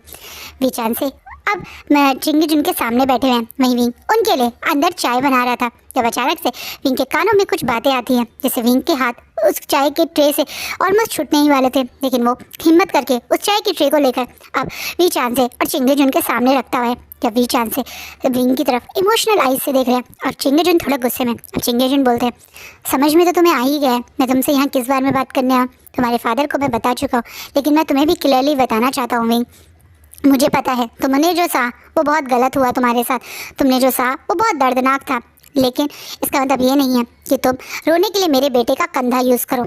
मैं बिल्कुल नहीं चाहता कि तुम और वांगजी एक हो। मैं ये बात अपनी बीवी को बता चुका हूँ, लेकिन अब मैं तुम्हें भी बता रहा हूँ। तुम अपने मन में मेरे घर की ओमेगा बनने का सपना कभी मत सजाना। मैं तुम्हें और वांगजी की शादी को कभी एक्सेप्ट नहीं करूँगा, या ये कह दो कभी होने ही नहीं दूँगा। इसलिए मैं क्लियरली तुम्हें ये बात बोलने आया था कि गलती से भी तुम वांगजी के बारे में मत सोचना। कहीं ना कहीं चिंगी जुन विंग को ये बात एहसास करवाना चाहते हैं कि क्या अगर वांगजी यहाँ के उसे कुछ बोले भी तो उसे क्या बोलना है। वांगजी के बारे में विंग ने सोचा था ये बात गलत नहीं है। विंग भी 10 साल में वांगजी के बिना उससे प्यार की उम्मीद के साथ निभाने से इमोशनल हुआ था। वांगजी के मुंह पे साफ बोल देना कि वो उसे बिल्कुल प्यार नहीं करेगा, प्यार की उम्मीद ना रखे, उसके बावजूद भी 10 साल से वांगजी उसका साथ निभा रहे, दोस्त की तरह उसे हमेशा प्रोटेक्ट करता है। दोस्त की तरह उसने सारे रिश्ते निभाए हैं। उसके सारे ओमेगा भाइयों की शादी में वांगजी ने बिल्कुल विंग का साथ दिया है। हर जगह वो विंग के साथ खड़े होकर उस शादी के हर समारोह में उसका साथ देता था, तैयारियों में उसका साथ देता था। शादी जब उसके भाइयों की होती थी तो विंग के मन में भी आता था क्या वो ये खुशनुमा जिंदगी दोबारा बिता पाएगा। वो जिंदगी भर अकेले रहने का हिम्मत मन में जुटाने की कोशिश करता है, लेकिन साथ की भी तो उम्मीद करता है। क्या कोई इंसान पूरी ज़िंदगी अकेले बिताने के बारे में सोच सकता है? अगर आपसे आज पूछा जाए कि आप पूरी ज़िंदगी अकेले बिता पाओगे कभी, तो आप भी कभी घबरा जाओगे। कहीं ना कहीं एक साथ की उम्मीद हर इंसान करता है, चाहे कितना टूटा हुआ हो, चाहे कितना दर्द में हो, चाहे कितनी बार उसका किसी से ब्रेकअप हुआ हो या उसकी शादी कितनी दर्दनाक हिस्से से ख़त्म हुई हो। उम्मीद उसे भी होती है कि बुढ़ापे में या कहीं ना कहीं उसे भी कोई साथ दे। मीन को वो साथ वांगजी के साथ टिकता था, वांगजी उसको वो साथ देता भी है। 10 साल से वांगजी बिना किसी स्वार्थ के उसका साथ देता है, दोस्त की तरह उसे प्रोटेक्ट करता है। और विंग को वांगजी का ये प्यार, ये दोस्ती बहुत ज़्यादा दिल से प्यारी है। और विंग जब चिंगजन की बात सुनता है कि वो कभी भी उसे और वांगजी को एक्सेप्ट नहीं करेंगे, तो विंग का दिल पूरी तरह से टूट जाता है। उसे उम्मीद थी कि शायद अगर वांगजी इस बार उसे प्रपोज करेगा तो वो हिम्मत करके एक बार हाँ कर दे। हाँ, वो भी वांगजी को प्यार करता है, दिन रात उसके प्यार में वो भी तड़पता है। वांगजी के साथ उसके रहने की उम्मीद उसके भी दिल में है। लेकिन फिर चिंगजन के ये सच और सिंगजन का ये कहना कि वो कभी अब वांगजी को और उसे एक्सेप्ट नहीं करेंगे, विंग को उसकी रियलिटी याद दिला देता है। वो रियलिटी जो अब उसके साथ बन चुकी है, एक विडो या एक छोटा हुआ ओमेगा, एक ऐसा ओमेगा जिसे एक अल्फा ने यूज़ करके फेंक दिया है। वो ओमेगा जो अब एक आइडियल, एक अच्छे अल्फा के लिए तो कभी भी सही नहीं रहेगा। मीन को ये बातें याद आती, वो बिना चिंगजन को कुछ बोले या वी चांद से कुछ बोले अंदर कमरे में जाके कमरा लॉक करके दीवार से लग के घंटों तक रोता है। आज वो फिर से वही उसी दर्द में है जिस दर्द में वो कई साल पहले था। 14 साल का था, इसी तरीके से जब वो 14 साल का विंग इसी रूम में बैठ के घंटों तक रोया था, वांगजी के साथ तड़प, अलग होने के तड़प में था। आज वही तड़प दोबारा से है। समय कितना बदल गया है, ज़िंदगी के 17 साल आगे पहुंच गया है, लेकिन विंग के साथ अभी भी वही है जो 17 साल पहले था। आज भी लंजा उसकी किस्मत और उसकी हाथों की लकीरों पे नहीं है। विंग को ये उम्मीद हो गई कि अब उसे वांगजी के बारे में सोचना बंद कर देना चाहिए। विंग उस दिन ना ही कुछ खाता है ना ही कुछ पीता है। शाम तक वो इसी तरीके से खुद को कमरे में बंद करके बस रोता ही रहता है। विंग के फादर कई बार दरवाज़ा खटखटा के उसे बाहर आने के लिए भी बोलते हैं, लेकिन विंग हिम्मत ही नहीं कर पाता अपने फादर से नज़र मिलाने की। उसके फादर कहीं ना कहीं विंग की इस हालत को देख के बहुत रोते हैं। उन्हें लगता है काश वो कल रात जो सोच रहे थे कि सुबह सबसे पहले उठते ही वो ट्रेन पकड़ लेंगे, वही काम करते। आज वो यहाँ क्यों रुक गए, क्यों चिंगेजन उनकी ज़िंदगी में वापस आकर उन्हें उनका दर्द याद दिला गए, क्यों विंग को फिर से वही पेन आ गया जो पेन उन्होंने एक बार दिया था। आज चिंगेजन भी की बातें सुनकर विचान से भी अपने आप में बहुत गिल्टी हैं। विचान से अब बाहर सीढ़ियों पे बैठे हुए अपना सर पकड़ के घर से बाहर उनके मेन डोर के पास जो सीढ़ियाँ हैं जहाँ से घर में घुसते और मतलब निकलते हैं, उन सीढ़ियों पे बैठ के वो रो रहे हैं। आज वो खुले आप रोड पे बैठ के रो रहे हैं। ये देखकर आसपास के पड़ोसी भी परेशान हैं, पर किसी की हिम्मत नहीं कि चांसे के पास आगे जाके पूछ सके। कुछ लोगों को पता है कि ये रोना इस गाँव को छोड़ के जाने की बात है, जाएंगे पूछेंगे तो हमें भी रोना आ जाएगा, इस मारे नहीं जा रहे। तो कुछ लोग क्या पता कुछ ऐसा हो गया हो जिसे सुन के फिर से उन्हें दर्द हो, ये इसलिए नहीं जा रहे। सच कहे तो लोग अब जब भी चांसे थे थोड़ा बच भी रहे हैं। 10 साल साथ दिया, अब एक नई मुसीबत में साथ देने की हिम्मत कुछ लोगों में है, कुछ में नहीं है। कुछ लोग आए भी तो वी चांसे ने उन्हें सच बताया नहीं। कहीं ना कहीं अब वी चांसे वहीं बैठ के अपने दुख में थे, जब एक हाथ उनके कंधे पे महसूस होता है। वी चांसे मुंह ऊपर करते हैं तो सामने एक खूबसूरत सा हैंडसम सा अल्फा खड़ा है, आंखों पे चश्मे लगे हुए, एक फॉर्मल कपड़े पहने हुए और चेहरे पे वी चांसे जितना दुख लिए हुए। और बहुत प्यार से ये अल्फा वी चांसे से पूछता है, क्या हुआ फादर? वी के बाद शायद वही वांगजी ही है जो आप वी चांसे को फादर बोलने लगा है। ये हक वांगजी ने वी चांसे से करीबन 5 साल पहले ले लिया था, जब वी चांसे बहुत ज़्यादा बीमार थे और उनके मतलब आखिरी ओमेगा बेटा जो उनके साथ रहता था उसकी शादी हो रही थी। वी चांसे उस दिन उसके मतलब अपने बच्चे के रिचुअल्स करने में, जो फादर के रिचुअल है, असमर्थ थे क्योंकि उनसे बेड से उठा नहीं जा रहा था। तो हार मान के वांगजी विंग मतलब एक होता है ना ओमेगा, कुछ रिचुअल नहीं कर सकता, अल्फा को ही करने पड़ते हैं, इसलिए कोई समझ नहीं आता कि रिचुअल कौन करेगा। तो उस दिन वांगजी ने ही वो सारे रिचुअल करे थे, ये बोल के कि वो उनका बेटा बन जाता है, एक बड़े भाई के हक से वो ये सारे रिचुअल कर सकता है। अभी चांसे ने बड़े प्यार से वांगजी को ये हक दे भी दिया था और तब से वांगजी उन्हें बाबा ही बोलता था। विंग की तरह।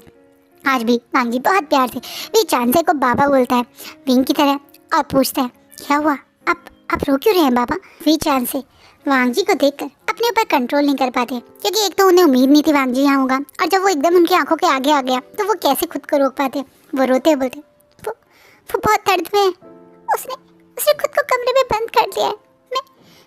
मैं समझ नहीं पा रहा हूँ, मैं क्या करूँ, कैसे कैसे उसकी ज़िंदगी के इस दर्द को ख़त्म करूँ।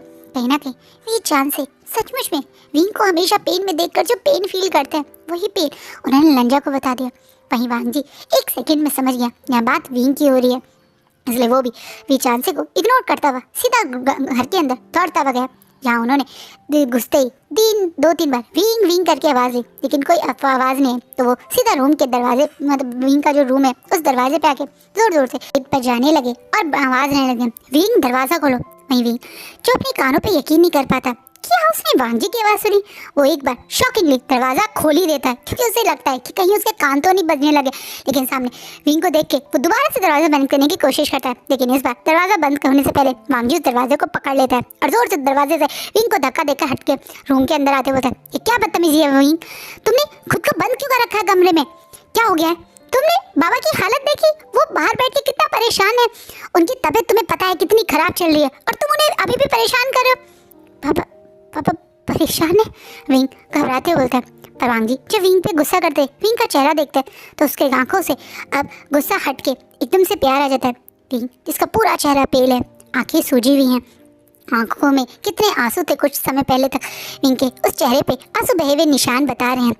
अब अचानक से अब वांग जी सब कुछ भूल भाल के विंग का फेस अपने हाथों से पकड़ लेता है और बहुत सेंसिटिव से बोलता है, तुम रो क्यों रहे हो विंग, क्या बात है, मुझे लगा था तुम तो बहुत खुश थे, तुम तो शादी से आज़ाद हो गए, इस चीज़ की खुशी थी तुम्हें, तो ये कमरा बंद कर लेना, खुद को दर्द देना, रोना, क्या हुआ है विंग, क्या किसी ने तुमसे कुछ कहा। अभी एकदम से वांग जी के इस टच में जो पूरी तरह से मेल्ट होके उसे गले लगा के बोलना चाहता है, हाँ लंजा मैं डर रहा हूँ, मैं रो रहा हूँ, क्योंकि मुझे डर है कि फिर से तुम मेरी ज़िंदगी से चले जाओगे, मैं हमेशा के लिए तुमसे दूर हो जाऊँगा। कहीं ना कहीं उस बात को विंग बोलना चाहता था, लेकिन उससे पहले विंग वांग जी के फादर चिंगेजुन की बात को याद करके तुरंत अब वांग जी के हाथों से अपना फेस हटाते हुए थोड़ा पीछे होते बोलता है, कुछ नहीं लंजा, बस कुछ बातें याद आ गई थी, तुम अचानक से यहाँ क्या कर रहे हो। विंग टॉपिक चेंज कर देता है, लेकिन वांग जी थोड़ी टॉपिक चेंज कर सकता है। मैं तुमसे मिलने आया था, मैं तुमसे बोलने आया था कि मैं अब तुम जब इस शादी से आज़ाद हो गए हो तो तुमसे शादी करना चाहता हूँ। वांग जी की तरफ विंग शॉकिंगली देखता है और एकदम से शॉक में वांग जी को देखते हुए नहीं बोल देता है, जैसे वांग जी बिल्कुल भी विंग की इस नहीं को एक्सेप्ट ना करते हुए आगे बढ़ के विंग का हाथ पकड़ लेता है और बोलता है, मैं तुमसे पूछ नहीं रहा हूँ, मैं तुमसे बता रहा हूँ कि मैं तुमसे शादी करना चाहता हूँ और मैं ये करूँगा। तुम पागल हो गए हो वांग जी, मैं तुमसे क्यों शादी करूँगा, मुझे तुमसे कोई शादी नहीं करनी। और इस तरीके से मेरे घर में घुस के मेरा हाथ पकड़ के तुम क्या साबित करना चाहते हो। मैंने तुमसे पहले ही कहा था, मुझसे प्यार की उम्मीद करके अगर इस घर में घुसना चाहते हो तो मत आना, बाहर चले जाना। और अभी भी ये कहूँगा, इस घर से बाहर चले जाओ, मैं तुमसे शादी नहीं करूँगा। मैंने कहा ना भी, इस बार मुझे तुम्हारी कोई बात, तुम्हारे कोई शब्द सुनने ही नहीं है। मैं तुमसे शादी ज़रूर करूँगा और मैं ये बात सोच समझ के कर रखा। पिछले 17 साल से मैंने तुम्हें बहुत प्यार कर लिया, तुम्हारा बहुत इंतज़ार कर लिया, लेकिन अब कुछ नहीं होगा तुम्हारे मन का, अब मेरे मन का होगा। मैंने सोच लिया है, शादी तो मैं तुमसे ही करूँगा। ये बात जो मैंने पहले दिन तुम्हें जब चाहना शुरू किया था सोच ली थी, वही बात आज भी मेरे दिमाग में उसी तरीके से। मेरी ज़िंदगी में अगर कोई ओमेगा आएगा तो वो सिर्फ वी वुशान होगा। इस लांगवांग जी की किसी और ओमेगा से शादी ये कभी नहीं होगी। ये लांगवांग जी सिर्फ वी वुशान का है और इस लांगवांग जी की ज़िंदगी में ओमेगा हस्बैंड और मेट सिर्फ एक ही इंसान बनेगा, उसका वी। कहीं ना कहीं विंग जब वांग जी के मुँह से बात सुनता है तो उसकी आंखें बहुत बढ़ जाती है और उसके दिल में बहुत शार्प पेन होता है। वो गुस्से में वांग जी से हाथ छुड़ाते बोलता है, ऐसा नहीं हो सकता, ऐसा नहीं हो सकता, ये तुम्हारा एक बहुत बेकार सपना है जो टूट जाएगा लंजा। तो क्यों अभी भी उस बचपने में जी रहे हो। वो बात बहुत पुरानी है लंजा, तुम छोटे थे, मैं छोटा था। कितने साल के थे हम? 13-14 साल के। अब वो बातें भूल जाओ। नहीं, तुम वो पहले 13-14 साल वाले लंजा हो और ना ही मैं वो 13-14 साल वाला विंग हूँ। तुम एक बहुत समझदार, बहुत हैंडसम और बहुत ज़्यादा काबिल अल्फा हो, और मैं एक छोटा हुआ विंग हूँ, एक छोटा हुआ ओमेगा। मैं तुम्हारे काबिल नहीं हूँ लंजा। तुम्हारी इज्जत सब कुछ बर्बाद कर देगी। तुम्हारा घर, मेरा घर, खुशियाँ कुछ नहीं होगी। मैं देख चुका हूँ बिना माँ बाप की मर्जी के करी हुई शादी में क्या हाल होता है। मैं तुम्हारे माँ बाप को दुखी करके तुम्हारी ज़िंदगी में आके कोई खुशी की उम्मीद नहीं रख सकता लंजा, और तुम्हारी ज़िंदगी और कॉम्प्लिकेट हो जाएगी। मेरे साथ जो बदनामी तुम्हें मिलेगी, तुम उसे कैसे संभालोगे? मेरे साथ जो दर्द तुम्हें मिलेगा, तुम उसे कैसे संभालोगे? और तुम्हारा परिवार वो भी तुमसे दूर हो जाएगा। ये प्रैक्टिकली बिल्कुल सही नहीं है लंजा। हम एक बहुत गलत फैसला लेंगे अपनी ज़िंदगी के लिए, और उस फैसले से सिर्फ दर्द ही मिलेगा तुम्हें, मुझे और हमारे घर वालों को। इससे अच्छा है हम अकेले ये दर्द सहकर एक दूसरे से दूर हो जाते हैं। बस लंजा, यही तुम्हारा विंग चाहता है। विंग जो एक बहुत ज़्यादा समझदार और बहुत कुछ सह चुका वाला इंसान है। जितना दर्द उसने सहा, उसके बाद उसके दिमाग में जो बातें आई हैं वो गलत नहीं है। वो जानता है मैडम यू के अगर प्यार उसके विंग के प्रति होता, या जैन फैमिली प्यार विंग के प्रति करते, तो शायद ज़िंदगी कुछ और होती। फिर से एक ऐसे इन लॉस जो उसे प्यार ना करे, उनके साथ जाकर अपनी ज़िंदगी बर्बाद विंग नहीं करना चाहता। वही वांग जी इस बात को जानता है, इसलिए वांग जी बिना मौका गवाए विंग का हाथ पकड़ के उसे ज़ोर से खींच के अपने सीने से लगा लेता है और बोलता है, तुम मेरे विंग हो। तुम बार बार अपने आप को नीचा मत साबित करो। तुम इस दुनिया के सबसे प्योर ओमेगा हो। तुम्हारे काबिल अब कोई अल्फा नहीं है। बार बार तुम खुद को क्यों बोलते हो कि तुम मेरे काबिल नहीं हो? सच्चाई तो ये है कि तुम जैसा ओमेगा किसी अल्फा के बराबर नहीं है। हम सारे अल्फा से बेटर हो विंग। वो अल्फा बहुत किस्मत वाला होगा जिसे तुम मिलोगे। तुम कितने प्योर हो। तुमने हमेशा अपने से पहले दूसरों की खुशियों को देखा। तुमने इतना दर्द सहने के बावजूद भी लोगों की ज़िंदगी में अच्छा ही करने के बारे में सोचा। जितना दर्द, जितना पेन तुम्हें मिला है, उसके बावजूद भी तुमने कभी किसी के साथ कुछ बुरा नहीं करा।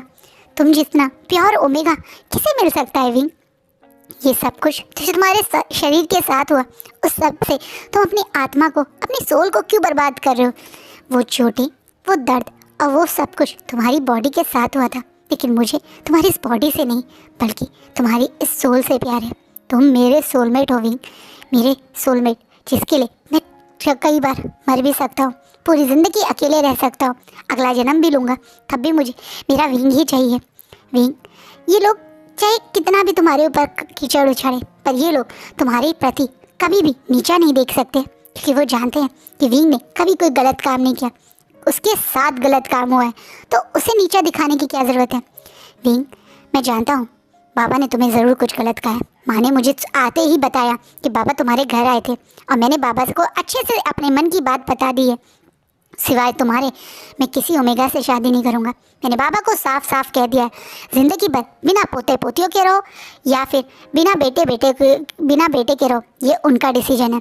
अगर उन्होंने मुझे तुमसे अलग करने की कोशिश करी तो मैं कभी उनसे बात नहीं करूँगा। लंजा के एकदम से वांग जी को रोकते हुए, ये तुम क्या कह रहे हो? तुमने ऐसा बोला बाबा अंकल से? हाँ विंग, मैंने उनसे साफ कह दिया, इस बार अगर उन्होंने तुम्हें और मुझे अलग करने की कोशिश करी तो वो कभी मेरा चेहरा दोबारा नहीं देखेंगे। मैं कभी भूल कर भी गाँव में उनसे मिलने नहीं आऊँगा। अगर उन्होंने तुम्हारी बेइज्जती करी तो मैं कभी उन्हें इज्जत से नहीं देख पाऊँगा। मैंने उन्हें बता दिया है कि मेरी ज़िंदगी की खुशी सिर्फ मेरी विंग है। विंग, कब तक मुझसे दूर रहोगे? कब तक मुझे इसी तरह से तड़पाते रहोगे? मैं थक गया हूँ विंग तुम्हारे प्यार के लिए। मैं तड़प रहा हूँ विंग तुम्हारे साथ के लिए। विंग, अब मुझे खुद से दूर मत करो। मैं जानता हूँ तुम मुझे बहुत प्यार करते हो। मैं बहुत बहुत बहुत दर्द में हूँ विंग। मैं तुम्हारे दर्द में, तुम्हें देखकर तुम्हें दर्द में हूँ। मैं तुम्हें खुशियाँ नहीं दे सकता, इस दर्द में हूँ। मैं तुम्हारा साथ नहीं दे सकता, इस दर्द में हूँ। मैं भी दर्द में हूँ विंग। मुझे इस दर्द से बाहर निकाल दो, मुझे एक्सेप्ट कर लो विंग। वांग जी रोते हुए जब विंग को बोलते तो आज विंग भी अपने वांग जी को प्यार करने से खुद को रोक नहीं पाता। वो भी तो कितना प्यार करता है विंग को, वांग जी को। बस समाज के डर और विंग को के अंदर का वो जो पेन है, जिससे जो वो दर्द है, जो बदनामी है उसकी, वो कहीं वांग जी को परेशान न कर दे, उस चीज़ से ही तो डरता था। लेकिन जब उसका लंजा उससे दूर होने में की वजह से ज़्यादा दर्द में है, तो वो कैसे अपने लंजा से दूर होता। इसलिए वो तुरंत वांग जी को गले से लगा लेता है और रोते बोलता है, बस लंजा बस, ख़त्म करते हैं इस दर्द को, हमेशा के लिए ख़त्म करते हैं। लंजा आई एम सॉरी, मैं तुम्हें दर्द नहीं देना चाहता था, मैं तुम्हें परेशान नहीं करना चाहता था, पर मैं क्या करता लंजा, मैं भी बंधा हुआ था, मेरे नाम के ही सही लेकिन नाम के पीछे एक अल्फ़ा का नाम जुड़ा हुआ था। मैं कैसे किसी और का हस्बैंड बनकर तुमसे शादी कर लेता।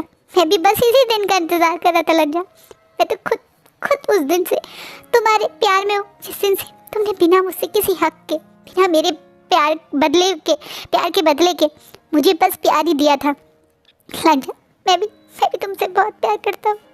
मैं तुम्हारे साथ ज़िंदगी बिताना चाहता हूँ, एक हैप्पी लाइफ जहाँ तुम और मैं साथ में हो। विंग भी अपने दर्द, दिल की सारे दर्द लंजा को बता देता है।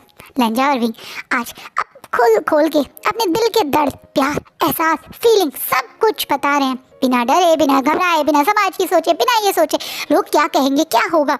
आज ये दोनों एक दूसरे के सीने से लगे हुए एक दूसरे के मन की सारी बातें बता रहे हैं। इन दोनों की आवाज़ें बाहर तक आ रही है, इनका रोना, तड़पना, एक दूसरे से अपने प्यार का इजहार करना बाहर तक आ रहा है। कमरे के अंदर तो कोई नहीं घुस रहा है क्योंकि कोई इन दोनों को डिस्टर्ब नहीं करना चाहता, लेकिन बाहर इन दोनों की बातें सुन के हर किसी की आंखों में आंसू हैं।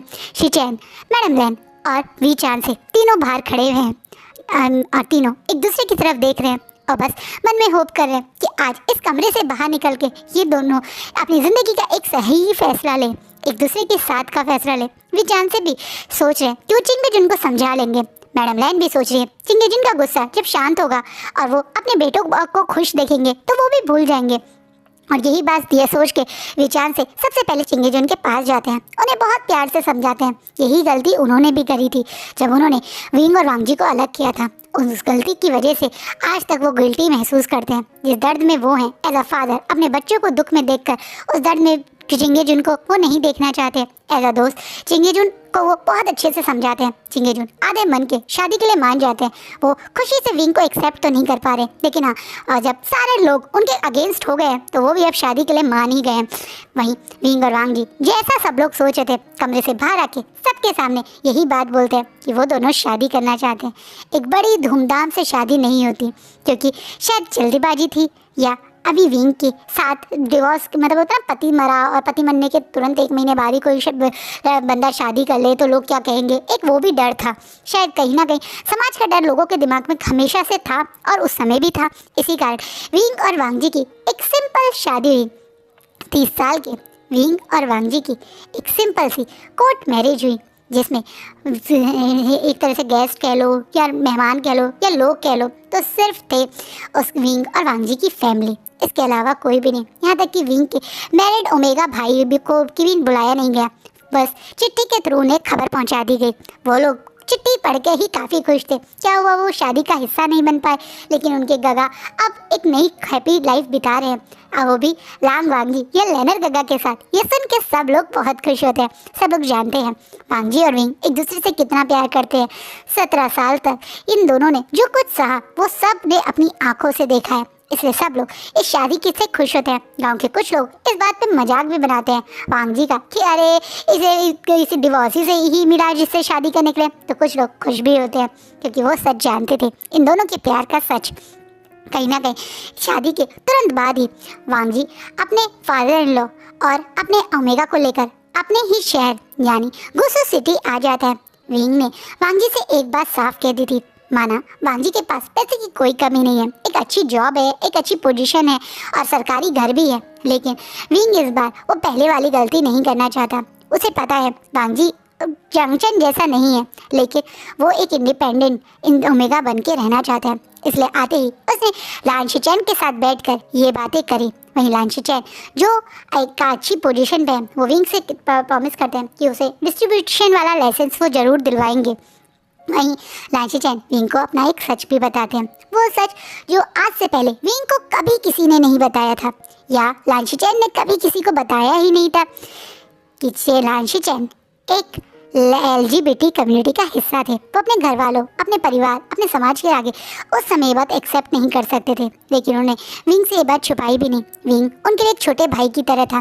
वांगजी को भी ये बात पता थी, इसलिए विंग से उन्होंने ये बात नहीं छुपाई। वांगजी से ने विंग अपने गगा से प्रॉमिस किया था कि ये बात वो कभी किसी को नहीं बताएगा, इसलिए उसने विंग को नहीं बताई थी। लेकिन कहीं ना कहीं शिचैन ये बात विंग से छुपाना नहीं चाहते थे, इसलिए उन्होंने बताया कि वो एक लड़के के प्रति ही अट्रैक्शन फील करते हैं और उन्हें कभी किसी लड़की को देख के कोई अट्रैक्शन नहीं होती। इसलिए वो पहले सोचते भी थे कि वो शादी कर लेंगे, कोशिश करेंगे कि उसके साथ एडजस्ट करें, एक साथ रहेंगे तो क्या पता उनका ध्यान भटक जाए। लेकिन जब उन्होंने विंग की हालत देखी तो उन्होंने डिसाइड किया था कि वो किसी और ओमेगा के साथ ऐसा नहीं करेंगे जो विंग के साथ हुआ। क्या पता वो विंग की तरह उस ओमेगा को खुशी ना दे पाए और वो ओमेगा विंग की तरह दर्द में ही रहे, शादी के बाद भी उसे सुख ना मिले। कहीं ना कहीं विंग के कारण ही उन्होंने इतना बड़ा फैसला लिया था कि वो कभी शादी नहीं करेंगे, इसलिए विंग को उन्होंने ये बात बताई। वहीं विंग पहली बार LGBT क्या होता है उस कम्युनिटी को जाना था और उसी दिन से उसने इस कम्युनिटी का पार्ट बन गया था। विंग LGBT कम्युनिटी का बहुत रिस्पेक्ट भी करता है। वो ये बात सबके आगे खुल के तो नहीं बता सकता, लेकिन उसके बाद वो LGBT कम्युनिटी क्या होता है उनके प्रति थोड़ा अट्रैक्ट हुआ था और इसी तरीके से वो कभी कभी YouTube पे LGBT कम्युनिटी के वीडियोस भी देखा करता था और इसी तरीके से वो वांगशन का भी फैन बन गया था। और इसी तरीके से हमारे प्यारे से ऑथर यानी हमारी प्यारी सी आंट ने हमें बताया कि वो कैसे मेरे चैनल का पार्ट बनी। ये स्टोरी यहीं पे रुकती है। ये स्टोरी इससे बहुत बड़ी है, लेकिन वो चीज़ें बहुत ज़्यादा आप मेरे ख्याल से आपको इंटरेस्टिंग लगेगा और मेरे ऑथर ने बोला कि वो ज़्यादा उसके बारे में बताना नहीं चाहती हैं। यहाँ तक ही उन्होंने मुझे बताई जो मैंने आप लोगों के साथ शेयर कर दी। इसके बाद उनकी लाइफ में क्या हुआ मैं आपको बताती हूँ। उनके छोटे छोटे से 3 बच्चे हुए, 2 बेटी और 1 बेटा। उनकी दोनों बेटियाँ शादीशुदा हैं और बेटा अभी कॉलेज में जा रहा है। इनकी इस साल ही 25th एनिवर्सरी थी इसी दिसंबर को, जो बहुत धूमधाम से उनके बच्चों ने सेलिब्रेट की। 25th एनिवर्सरी पे उन्होंने वो काम किया जो वो अपनी पहली शादी में नहीं कर पाई थी, यानी एक खूब सारा बहुत बड़ी शादी जहाँ पे उनके प्यारे से हस्बैंड दूल्हा बन के बारात लेकर आए थे, वरमाला हुई थी, फेरे हुए थे, जो इंडियन कल्चर होता है वो सब उसके हिसाब से उनकी शादी हुई थी। और इसी कारण जब मैंने उन्हें 1 दिसंबर को विश किया था तो वो लोग खुद पे कंट्रोल नहीं कर पाई थी। उन्हें वो सारी बातें याद आई थी कि उनकी कैसे पहली शादी हुई थी और इसी कारण उन्होंने मुझे अपनी स्टोरी शेयर करी थी और जो मुझे इतनी अच्छी लगी कि मैंने आप सबके साथ शेयर कर दी। अभी वो अपने बच्चों के साथ काफ़ी खुश है। उनकी दोनों बेटी इस समय फॉरेन में हैं और उनका बेटा उनके साथ यहीं रहता है, जिसकी अभी शादी मैंने बताया ना, अभी शादी में कॉलेज में।